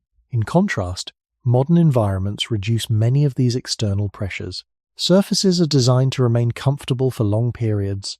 Tasks can be completed without leaving a fixed position, and many forms of work or leisure can continue uninterrupted without requiring the body to move. This creates a situation in which the body's internal signals are no longer reinforced by the environment. They are still present, but they can be postponed, ignored, or overridden for longer than before. This does not mean the signals disappear. It means they accumulate quietly, becoming more noticeable over time. The body may begin by asking for small adjustments, but if those adjustments are delayed, the request can grow into a stronger sense of discomfort or fatigue. This pattern is different from the one that shaped the human body over most of its history. Instead of responding to signals as they arise, the body is often held in place until the signals become more difficult to ignore. From the body's perspective, this delay is unusual. It introduces a gap between what the body expects and what it experiences, and that gap can influence how the body feels even in the absence of clear strain. The ability to remain still despite these signals is often seen as a form of discipline or focus. In certain contexts, it can be useful. However, when this ability becomes a regular part of daily life, it changes the way the body and brain interact. The brain learns that the body's early signals do not need to be acted upon immediately. Over time, this can reduce the sensitivity to those signals, making them less noticeable until they reach a higher intensity. At that point, the body may respond more strongly, not because the underlying need has changed, but because it has been delayed. This can create a cycle in which periods of stillness are followed by more pronounced discomfort, leading to larger or more abrupt movements rather than the small, frequent adjustments that were once common. Looking back across human history, this pattern appears to be a recent development. Earlier environments did not often allow such long delays between the body's signals and the body's response. Movement was integrated into the flow of daily life in a way that kept these signals within a manageable range. The body could maintain its internal balance through regular, low-level adjustments rather than through larger corrections after prolonged stillness. This difference helps explain why modern restlessness can sometimes feel more intense or more difficult to interpret. It is not only the result of reduced movement, but also of the altered timing between signal and response. The body is still operating according to a pattern that expects frequent interaction with its own signals. When that interaction is reduced, the signals themselves change in character. They may become less subtle, more persistent, or more difficult to ignore. At the same time, the modern environment can make it seem as though these signals are unnecessary, because the external conditions remain stable and comfortable. This contrast can make it harder to understand what the body is asking for. The signals are real, but their context has changed. They no longer align with external demands in the way they once did. Understanding this shift helps to place the experience of needing to move within a broader framework. It shows that the body's signals are not simply reactions to discomfort in the present moment. They are part of a longer pattern that has been shaped by environments in which movement was both expected and supported. When that support is removed, the signals remain, but they must be interpreted within a different setting. The body continues to ask for movement, not because it is failing to adapt, but because it is still guided by the structure that has supported it for most of human existence, a structure in which movement and response were closely linked and rarely separated by long intervals of stillness. What modern life often calls restlessness may be one of the body's oldest forms of self-protection. The urge to stand up after sitting too long, to shift weight from one side to the other, to stretch the back, to roll the shoulders, or to walk a short distance without any clear external reason can appear trivial, but it may be better understood as a biological signal rather than a personal flaw. A signal does not need to be dramatic to be important. In the human body, many of the most useful signals are quiet at first. Hunger begins before weakness. Thirst begins before collapse. Sleepiness begins before full exhaustion. In a similar way, the need to move often begins before pain becomes strong or before stiffness becomes severe. It arrives early because the body is not only reacting to damage, it is trying to prevent deeper imbalance from developing. This becomes easier to understand when placed against the long background of human history. For most of human existence, ordinary life included enough movement that the body's early signals could be answered almost automatically. A person changed posture because the ground changed, because a task required it, because another place had to be reached. or because the environment itself kept the body in motion through small demands. In that setting, the signal to move did not need to become loud. It was met while still quiet. In modern environments, by contrast, the body can remain in one narrow range of motion much longer than before, and so the same signal may persist, repeat, or grow more noticeable. What feels like restlessness may therefore be the body doing what it has long done, asking for change before comfort begins to break down more seriously. This helps explain why the signal often has a very particular character. It is not always a call for intense exercise or hard effort. More often it asks for something modest, a change in angle, a redistribution of weight, a brief return to walking, a release from fixed pressure, a reopening of the body's internal flow. The signal is often small because the correction it seeks is also small. A short movement can restore circulation, refresh sensory input, redistribute muscular load, and bring the body back into a more balanced state. From the body's perspective, this is efficient. There is no need to wait for major discomfort if a quiet adjustment can prevent it. In this sense, restlessness is not simply agitation, it is information. It tells us that the body is monitoring its own condition and continuing to expect the kinds of variation that were present across nearly all earlier human environments. The archaeological and historical record cannot show this signal directly, but it does show the conditions that made such a signal useful. Human life was shaped for long spans by walking, carrying, tending, standing, crouching, ground-based resting, and continual posture change.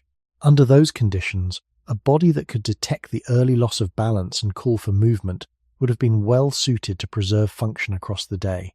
That basic design remains. What has changed is the setting in which the signal appears. In modern life, the body may issue the same ancient request while a person is seated at a desk, traveling in a vehicle, or resting in a room designed to remove many ordinary reasons for movement.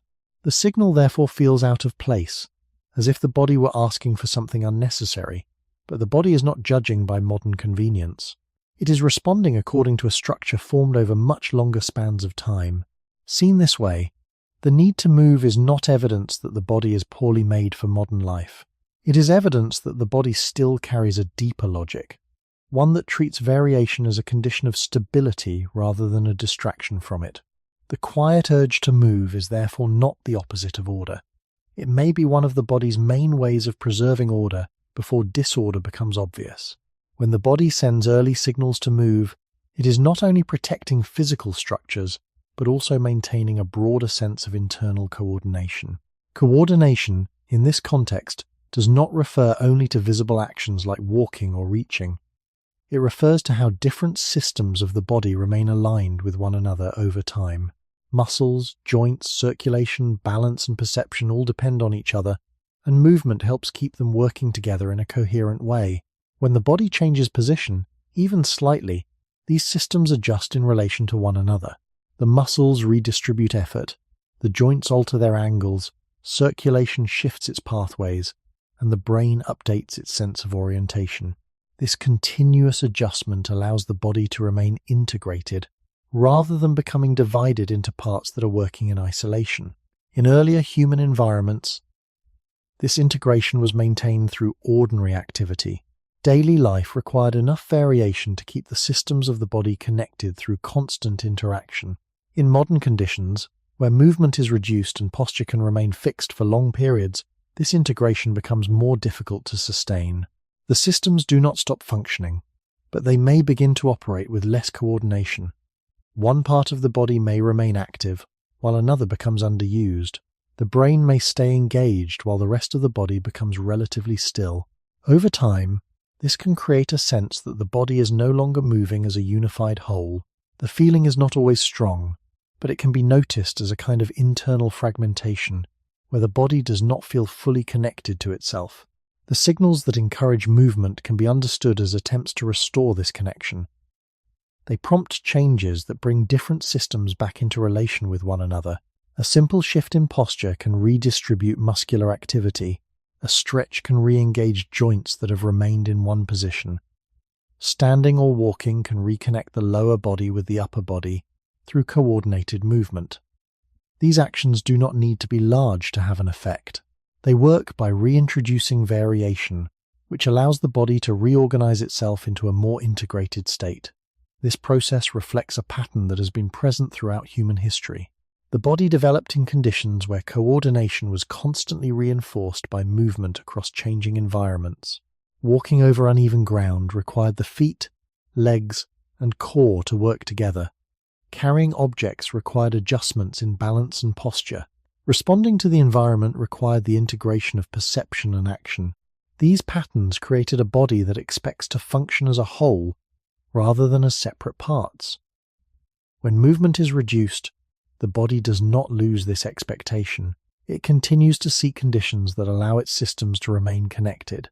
The need to move, then, is not only about relieving discomfort or restoring circulation, it is also about preserving the relationships between different parts of the body. Without regular movement, these relationships can become less active, and the body may begin to feel less coordinated or less stable, even if no specific problem is present. The signals that arise in these moments are often quiet, but they carry important information. They indicate that the body is seeking to restore its internal organization through variation. This perspective helps to explain why movement can have effects that extend beyond the physical. A brief period of movement can change not only how the body feels, but also how it functions as a whole.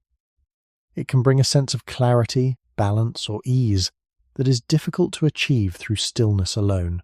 These effects are not separate from the body's structure. They are part of the same system that links movement to coordination.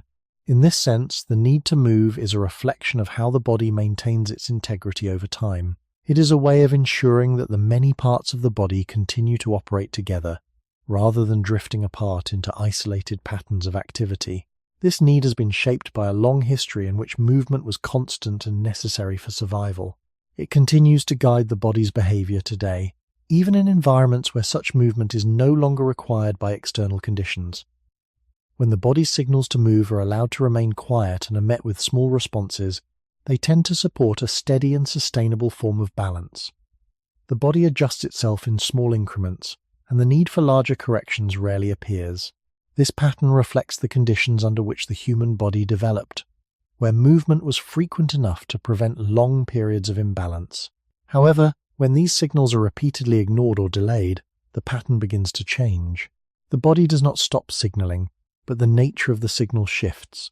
Instead of appearing as a gentle suggestion, it may become more persistent or more noticeable, drawing attention in a way that feels harder to overlook.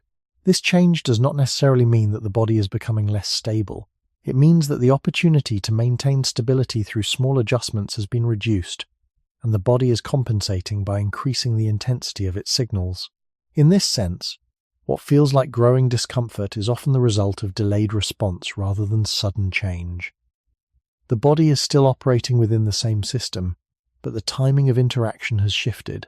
This pattern can be observed in many everyday situations. A person may sit for a long time while focusing on a task, ignoring the early signs of stiffness or the urge to change position. Over time, the body may begin to feel more uncomfortable, leading to a stronger need to move. When movement finally occurs, it may be more pronounced, such as a deep stretch or a longer walk. While this response can restore balance, it differs from the earlier pattern in which small movements would have maintained balance continuously.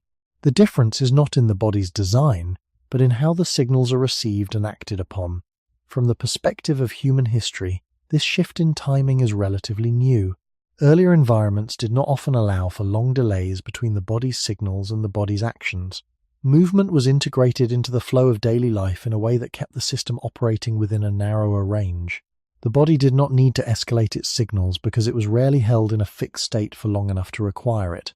The modern ability to remain still for extended periods introduces a gap that the body must manage. It continues to send signals based on its long-established patterns, but those signals may not be answered immediately. As a result, the body adapts by altering the way it communicates, making its needs more apparent over time. This does not indicate a failure of the body. It reflects its capacity to adjust within changing conditions while maintaining its underlying structure. The signals remain purposeful, even when they become more noticeable. They are part of a system that aims to preserve balance through variation, regardless of the environment in which it operates. Understanding this process helps to reframe the experience of discomfort that follows prolonged stillness. Rather than viewing it as a sudden problem, it can be seen as the outcome of a gradual process in which small signals have been extended over time. The body is not reacting to a single moment, but to a pattern that has unfolded across many moments. When movement is reintroduced, even in a simple form, the body begins to return to its preferred mode of operation. The signals become quieter again, and the sense of balance is restored through variation. This cycle reflects a deeper principle that has guided the human body throughout its history. Stability is not maintained by remaining unchanged, but by responding to change as it arises. Movement is one of the primary ways in which the body accomplishes this. When movement is present, even at a low level, the body can maintain its internal balance without needing to escalate its signals. When movement is reduced, the body continues to seek that balance, adjusting its communication to ensure that its needs are eventually met.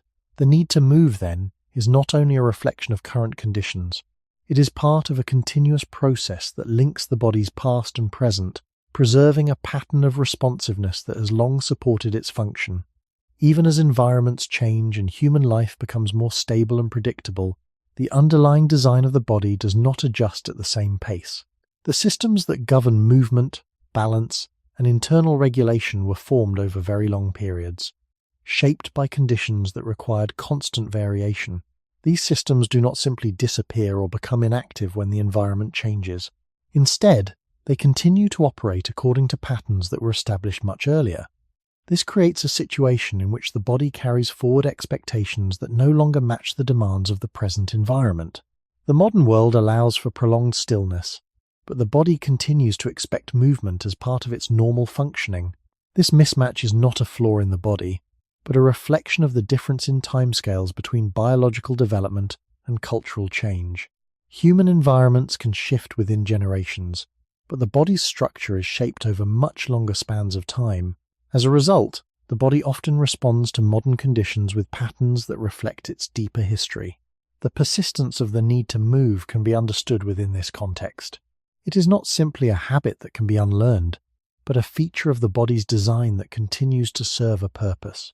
Movement supports circulation, coordination, perception, and the distribution of effort across the body. These functions remain necessary regardless of how the external environment changes. When the environment reduces the need for movement, the body does not eliminate these functions. It continues to maintain them through internal signals that encourage activity. These signals may appear unnecessary in a setting where survival does not depend on physical movement in the same way as before, but they reflect processes that remain active within the body. The inability to fully suppress the need to move is therefore not a limitation but a form of continuity. It shows that the body retains its original structure even as the context in which it operates changes. Looking at human history, this kind of continuity is not unusual. Many aspects of the body reflect conditions that are no longer present in the same form. The way the body responds to temperature, the way it processes food, and the way it manages energy all carry traces of earlier environments. The need to move fits within this broader pattern. It is one of many ways in which the body maintains a connection to its past while functioning in the present. This connection does not prevent adaptation, but it shapes the way adaptation occurs. Rather than replacing older patterns entirely, the body often layers new responses on top of existing ones. In the case of movement, this means that even when the environment allows for stillness, the body continues to generate signals that encourage variation. These signals may be adjusted by habit, attention, or external constraints, but they do not disappear. This helps explain why it is difficult to remain completely still for long periods even with practice. The body can learn to tolerate stillness, but tolerance is not the same as preference. The underlying systems continue to function in ways that favor movement, and they express this through ongoing signals. From a broader perspective, this persistence highlights the importance of understanding the body within its historical context. The need to move is not an isolated trait that can be explained solely by current conditions.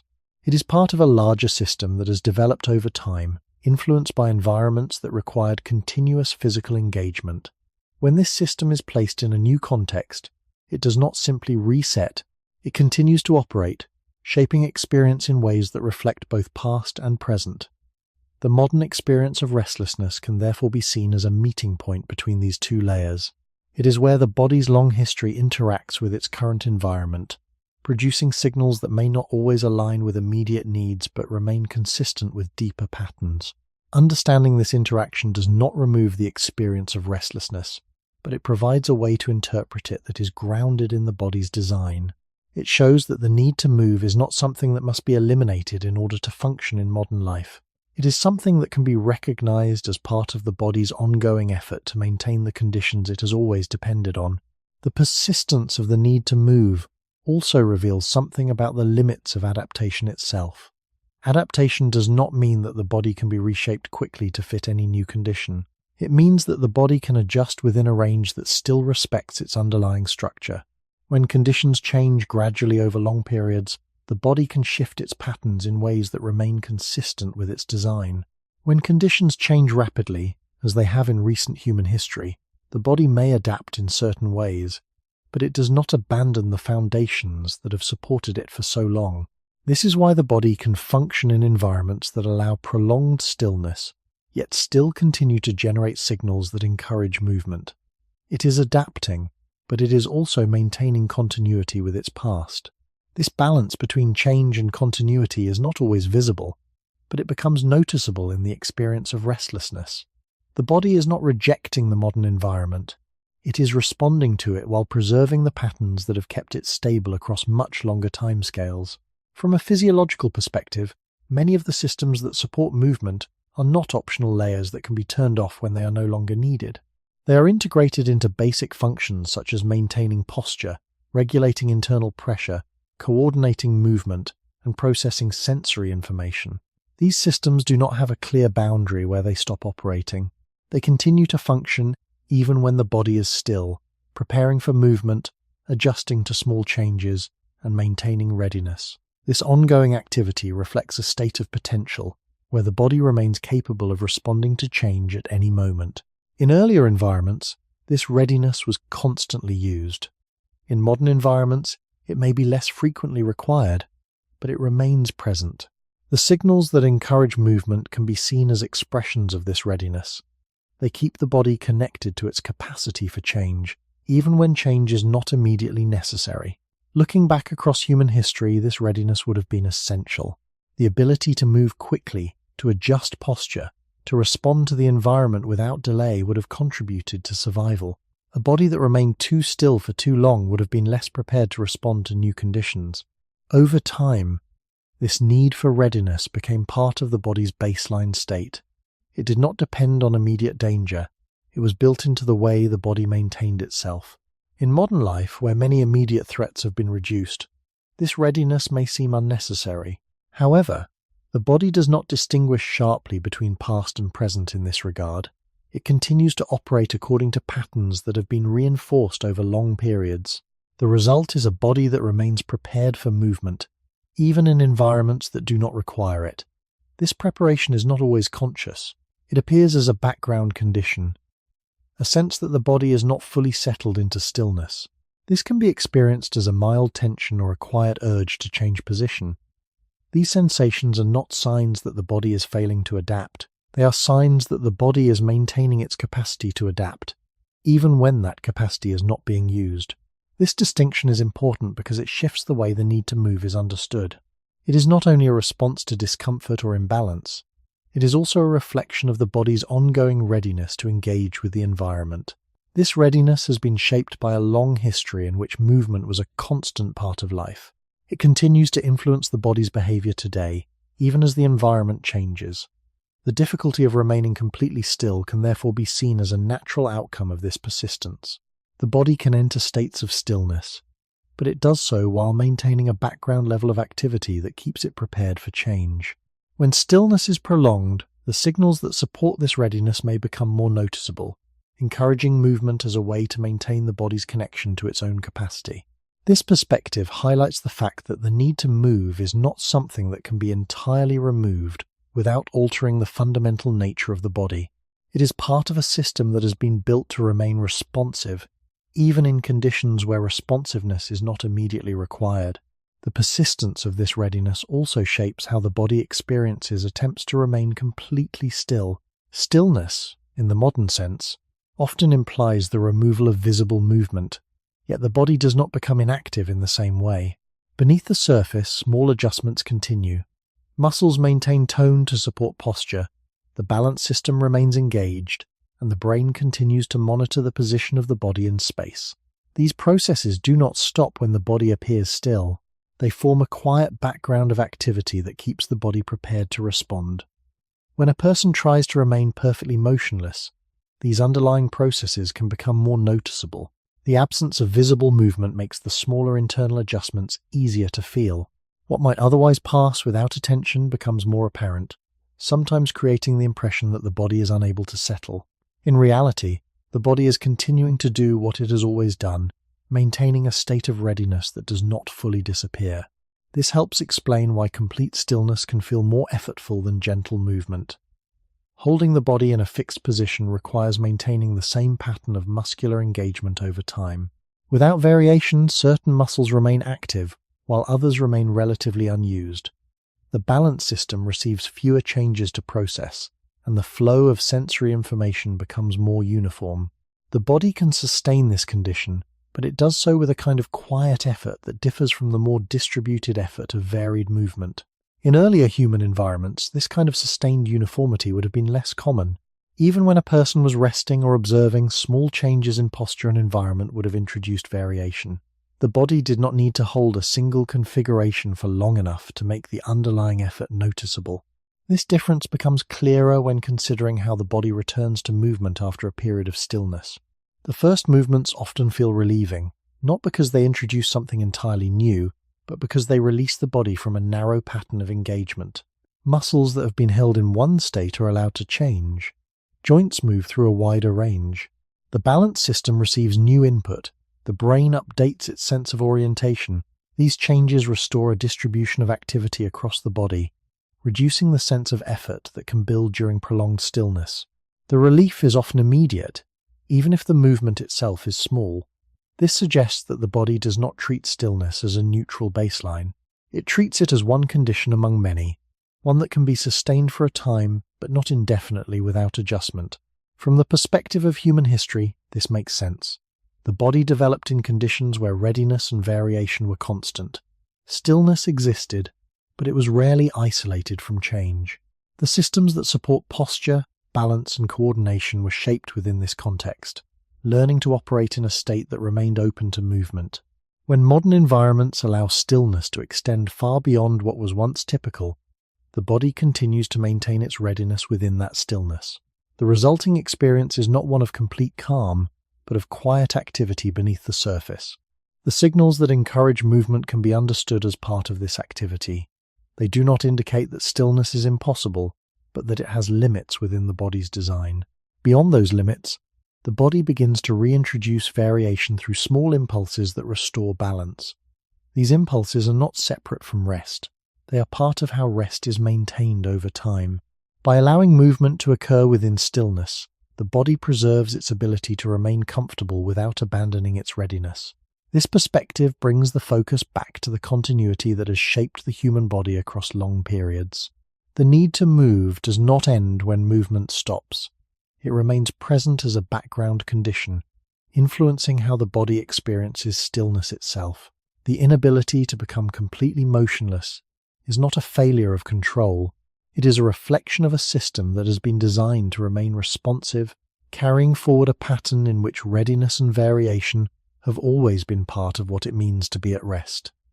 When rest is seen through the longer arc of human history, it begins to take on a different meaning from the one often assumed in modern life. Instead of being defined by complete stillness, rest appears more as a state of reduced intensity within ongoing variation.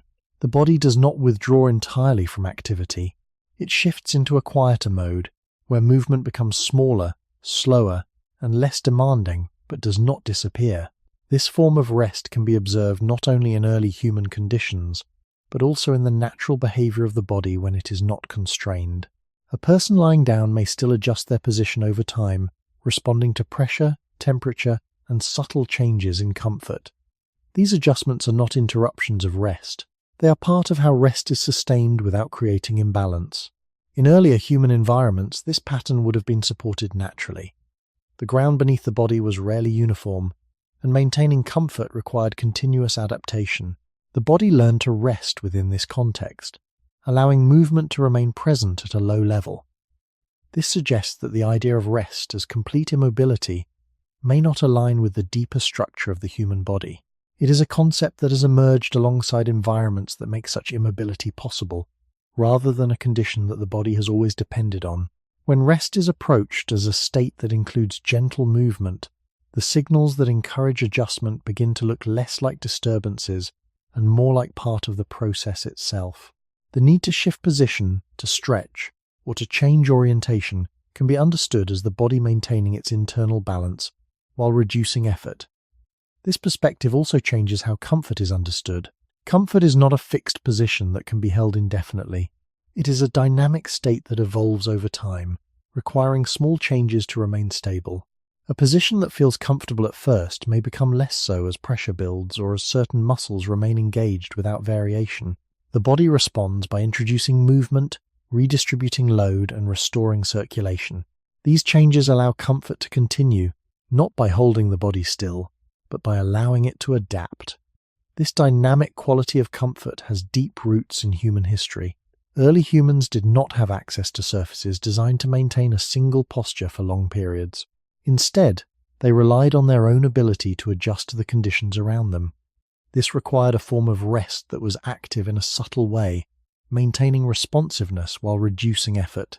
The body adapted to this pattern over long periods, developing systems that support recovery through variation rather than through complete stillness. In modern environments, where surfaces and structures can hold the body in one position with minimal effort, it becomes possible to remain still for much longer than before. While this can be useful in certain contexts, it also removes the natural prompts that would normally encourage variation. As a result, the body must generate its own signals to maintain balance. These signals may be experienced as restlessness or discomfort, but they can also be seen as part of the body's effort to sustain a form of rest that aligns with its design. This understanding does not require rejecting modern forms of rest, but it invites a broader view of what rest can be. It suggests that rest is not limited to the absence of movement, but includes a range of states in which the body remains engaged at different levels. Movement, in this sense, is not the opposite of rest. It is one of the ways in which rest is achieved and maintained. The body does not need to be completely still in order to recover. It needs to remain within a pattern of variation that allows its systems to function smoothly over time. This pattern has been shaped by a long history in which rest and movement were not separate conditions, but parts of a continuous process. By recognizing this, the experience of needing to move during rest can be understood as a natural expression of how the body has always operated, rather than as a sign that something is preventing rest from occurring. When rest is understood as a state that allows gentle movement, it also becomes easier to see how the body maintains recovery across longer periods without interruption. Recovery is not a single event that begins only when all activity stops. It is a process that unfolds continuously, shaped by how the body manages effort, variation, and internal balance. In earlier human environments, this process was not separated from daily life. The body moved through cycles of higher and lower intensity, allowing recovery to occur alongside ongoing activity. Walking at a slower pace, pausing to observe, sitting briefly, or changing posture during tasks, all provided moments in which effort decreased while movement continued. These moments did not halt activity completely, but they allowed the body to restore itself gradually. This pattern reduced the need for a clear boundary between work and rest. Instead of switching from full engagement to complete stillness, the body remained within a range where recovery could take place without disrupting the flow of life. This approach to recovery is reflected in how the body responds to different levels of activity today. Gentle movement can often feel restorative, even when it does not resemble traditional forms of rest. A slow walk, a shift in posture, or a series of small adjustments can bring a sense of ease that is not always achieved by remaining completely still. This effect is not separate from the body's design. It reflects the way in which recovery has long been integrated with movement. The body does not require absolute inactivity to restore balance. It requires conditions that allow its systems to function without excessive strain while still maintaining variation. When these conditions are present, recovery can occur continuously rather than being confined to specific periods. In modern environments, the structure of daily life often separates activity and rest more sharply. Work may involve prolonged stillness combined with mental effort, while rest is expected to involve minimal movement. This separation can make recovery feel less fluid, as the body must shift between states that are more distinct than those it has historically experienced. The need to move during periods of rest can be understood as part of the body's effort to bridge this separation. By introducing small movements, the body re-establishes a connection between activity and recovery, allowing its systems to operate within a more familiar pattern. This does not mean that stillness has no role in rest. There are times when reduced movement is necessary and beneficial. However, even in these times, the body often continues to make small adjustments that support comfort and balance. These adjustments are not interruptions of rest, but part of the way rest is maintained over time. They allow the body to avoid the buildup of pressure, to maintain circulation, and to keep sensory information flowing. Without them, stillness can become more difficult to sustain, and recovery may feel less complete. Looking back across human history, it becomes clear that the integration of movement and recovery was not an optional feature of life. It was a necessity shaped by environments that required constant engagement. The body developed systems that support this integration, allowing it to remain functional and balanced across varying conditions. These systems continue to operate today, even when the environment changes. The signals that encourage movement during rest can be seen as part of this ongoing process. They guide the body toward a form of recovery that includes variation, rather than excluding it. This perspective suggests that rest is not a fixed state to be achieved, but a dynamic process to be maintained. Movement plays a role in this process, not as a disruption but as a means of sustaining it. The body does not need to choose between rest and movement. It uses movement to support rest, allowing recovery to occur in a way that aligns with its long-established patterns. Understanding this relationship helps to place the experience of needing to move within a broader context. It shows that the body's signals are not obstacles to rest, but part of the system that makes rest possible over time. When all of these layers are brought together, the question of why the body continues to need movement begins to shift from something that seems inconvenient into something that reveals a deeper continuity. The human body was not built around a single condition called rest, separate from activity. It was shaped within a long sequence of changing states, where effort rose and fell, where posture shifted, where the environment required constant small adjustments, and where recovery was woven into that ongoing flow. The modern idea that the body should become completely still in order to rest does not fully match this history.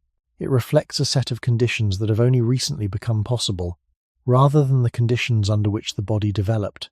When a person today feels the need to move while sitting quietly or lying down, that need does not have to be interpreted as a problem to solve. It can be understood as part of the body's way of maintaining the pattern that has supported it across time. Movement, even in its smallest form, allows the body to remain connected to its own structure. It keeps circulation from becoming too uniform, keeps muscles from remaining in one state for too long, keeps sensory input varied, and keeps the brain linked to the body through ongoing signals. These functions are not separate from rest. They are part of how rest is preserved without turning into stagnation. This understanding also changes how stillness itself is experienced. Stillness no longer needs to be defined as the absence of all movement.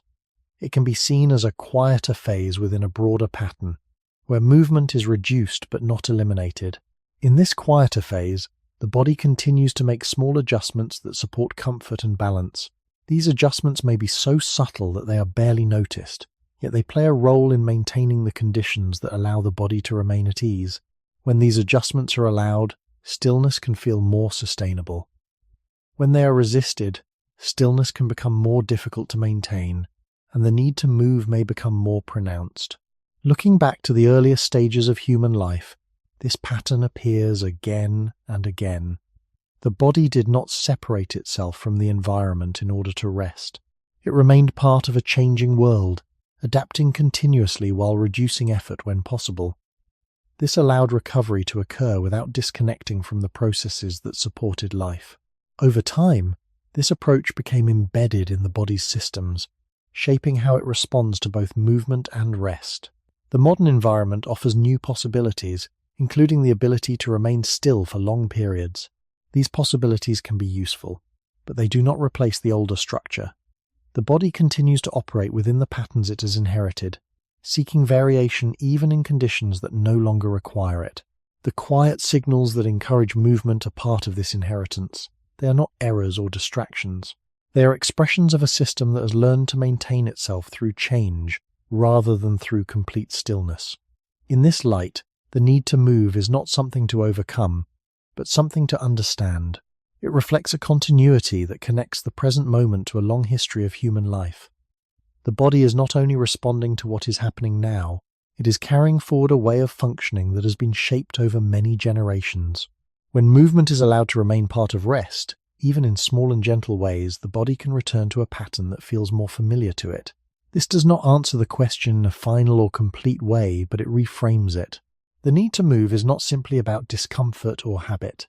It is part of what it means to have a body that was shaped in motion, and that continues to seek that motion even in the quietest moments of modern life. By the time this long human history reaches the present, the question is no longer only why the body asks to move, but what kind of truth is hidden inside that asking.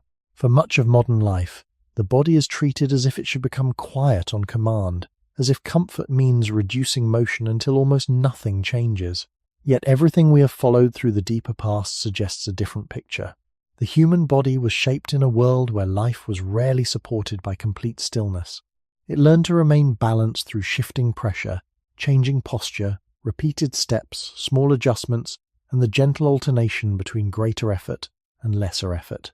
This pattern did not vanish when humans began to settle, build, cultivate, store, and organize themselves into more stable communities. It continued, because ordinary life still required the body to participate. Only very recently has it become common for a person to stay mentally engaged while physically narrowed for long periods, with tools, furniture, and enclosed environments doing so much of the stabilizing work from the outside. In that new situation, the body's older signals have become easier to notice. They arrive as small requests to uncurl, turn, rise, shift, stretch, or walk. And these requests can seem inconvenient because the modern setting no longer explains them. But the body does not need a modern reason to continue expressing an ancient pattern. It asks to move because movement still helps it remain a whole system rather than a collection of separate parts. It still uses movement to refresh circulation, redistribute force, vary sensory input, and preserve the brain's living map of the body.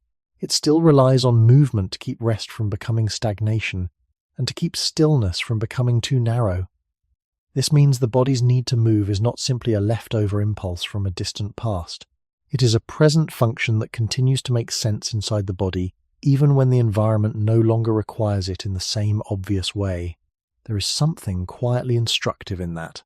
The body does not fully surrender its older wisdom just because the world has changed around it. It continues to carry forward a slower knowledge, one formed before furniture, before machines, before long-seated labor, before climate-controlled rooms and illuminated evenings. That older knowledge does not speak in arguments. It speaks in sensations. It says that comfort must be renewed, not captured once and held forever. It says that balance is maintained through response, not through freezing. It says that rest is deepest when it remains alive enough to breathe, turn, soften, and adjust. From this perspective, the body's restlessness begins to look less like resistance and more like memory made useful. Not a memory of specific events or places, but a memory in structure, in rhythm, in the way the body continues to behave as though life is something that should flow rather than stop. This is why the need to move can persist even in silence, even in safety, even in moments when the mind believes nothing more is required. The body may be reminding us that human life was never built entirely around stillness, and perhaps should not be understood through stillness alone. To live in a body is to live in something that was formed by motion, and that still leans toward motion, not always intensely, not always urgently, but steadily, quietly, and with remarkable consistency. The The modern world may make it possible to ignore that truth for longer than before, yet the truth remains in the body's smallest signals. They continue to arrive, asking for little, asking for change, asking for the return of variation.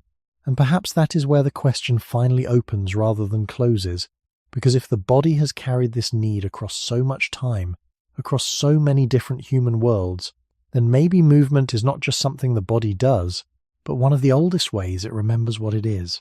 If the body carries a kind of structural memory, then that memory does not exist to trap human beings in the past. It exists to preserve forms of balance that were learned over very long stretches of time. The body does not remember ancient landscapes in images, and it does not hold a conscious story about early humans crossing ground, tending fire, carrying water, or shifting against the pressure of uneven earth. What it carries instead is a pattern of expectation. It expects comfort to change over time. It expects posture to be temporary. It expects the systems of the body to be refreshed by variation, rather than protected by absolute stillness. This expectation has remained because it continues to serve a purpose. It allows the body to notice small losses of balance before they become deeper strain. It allows movement to act early, quietly, and efficiently. And it allows rest to remain active enough to support circulation, perception, coordination, and ease. That is why the body's signals are so often modest at first. A shoulder asks to roll, the hips ask to shift, the spine asks to lengthen, the legs ask to stand. None of these requests are dramatic, yet together they reveal the body's deeper logic. The body is not asking to escape itself. It is asking to maintain itself in the only way it has long known. When seen from this angle, many ordinary experiences begin to look different. The person who cannot remain in one position for very long may not be failing at rest. The person who feels better after a brief walk may not be correcting weakness, but answering a basic design. The person who notices that complete stillness quickly turns heavy, dull, or uncomfortable may simply be meeting the old human body inside a new human world.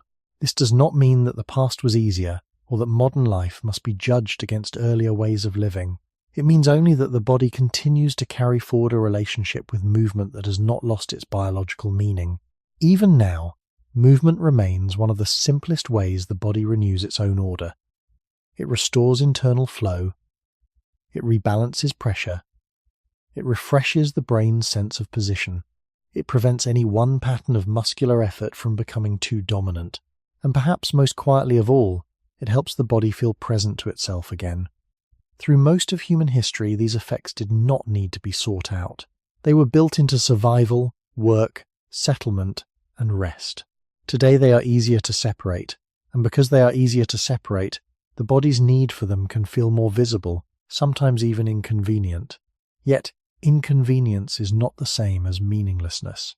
A signal can feel out of place in one environment and still be deeply valid in relation to the body that produces it. This may be the most useful lesson hidden inside the body's need to move. The body is not demanding motion because it is broken, impatient, or unable to become civilized. It is asking for motion because motion remains one of the main ways it stays coherent through time. It carries this request across waking and resting, across youth and age, across older worlds and modern ones. It remains gentle for as long as it can, then stronger when it must. And in doing so, it offers a quiet kind of education. It reminds us that human beings were not formed for a life of permanent comfort captured in one perfect position. We were formed for adaptation, for response, for the small ongoing corrections that keep life from hardening into strain. So the body's need to move may be more than a symptom. It may be a steady reminder that to remain fully human inside the modern world is not to erase the older design, but to recognize that even now, beneath schedules, furniture, walls, and screens, the body still trusts variation more than stillness, and still finds its way back to balance by asking, again and again, for one small movement more.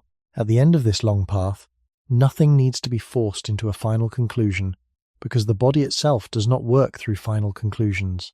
It works through continuation. It continues to breathe, to adjust, to redistribute, to respond, and to remain quietly active beneath whatever conditions surround it. The question of why the body always needs to move does not resolve into a single answer that closes the matter.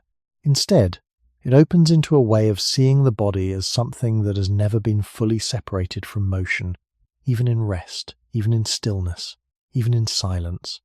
The need to move is not an interruption of peace. It is one of the ways peace is maintained within a living system that was never built to remain unchanged for long. Across the long arc of human existence, movement has not been an addition to life. It has been one of the basic conditions under which life remained stable enough to continue. The body learned to depend on variation in the same way it depends on breath.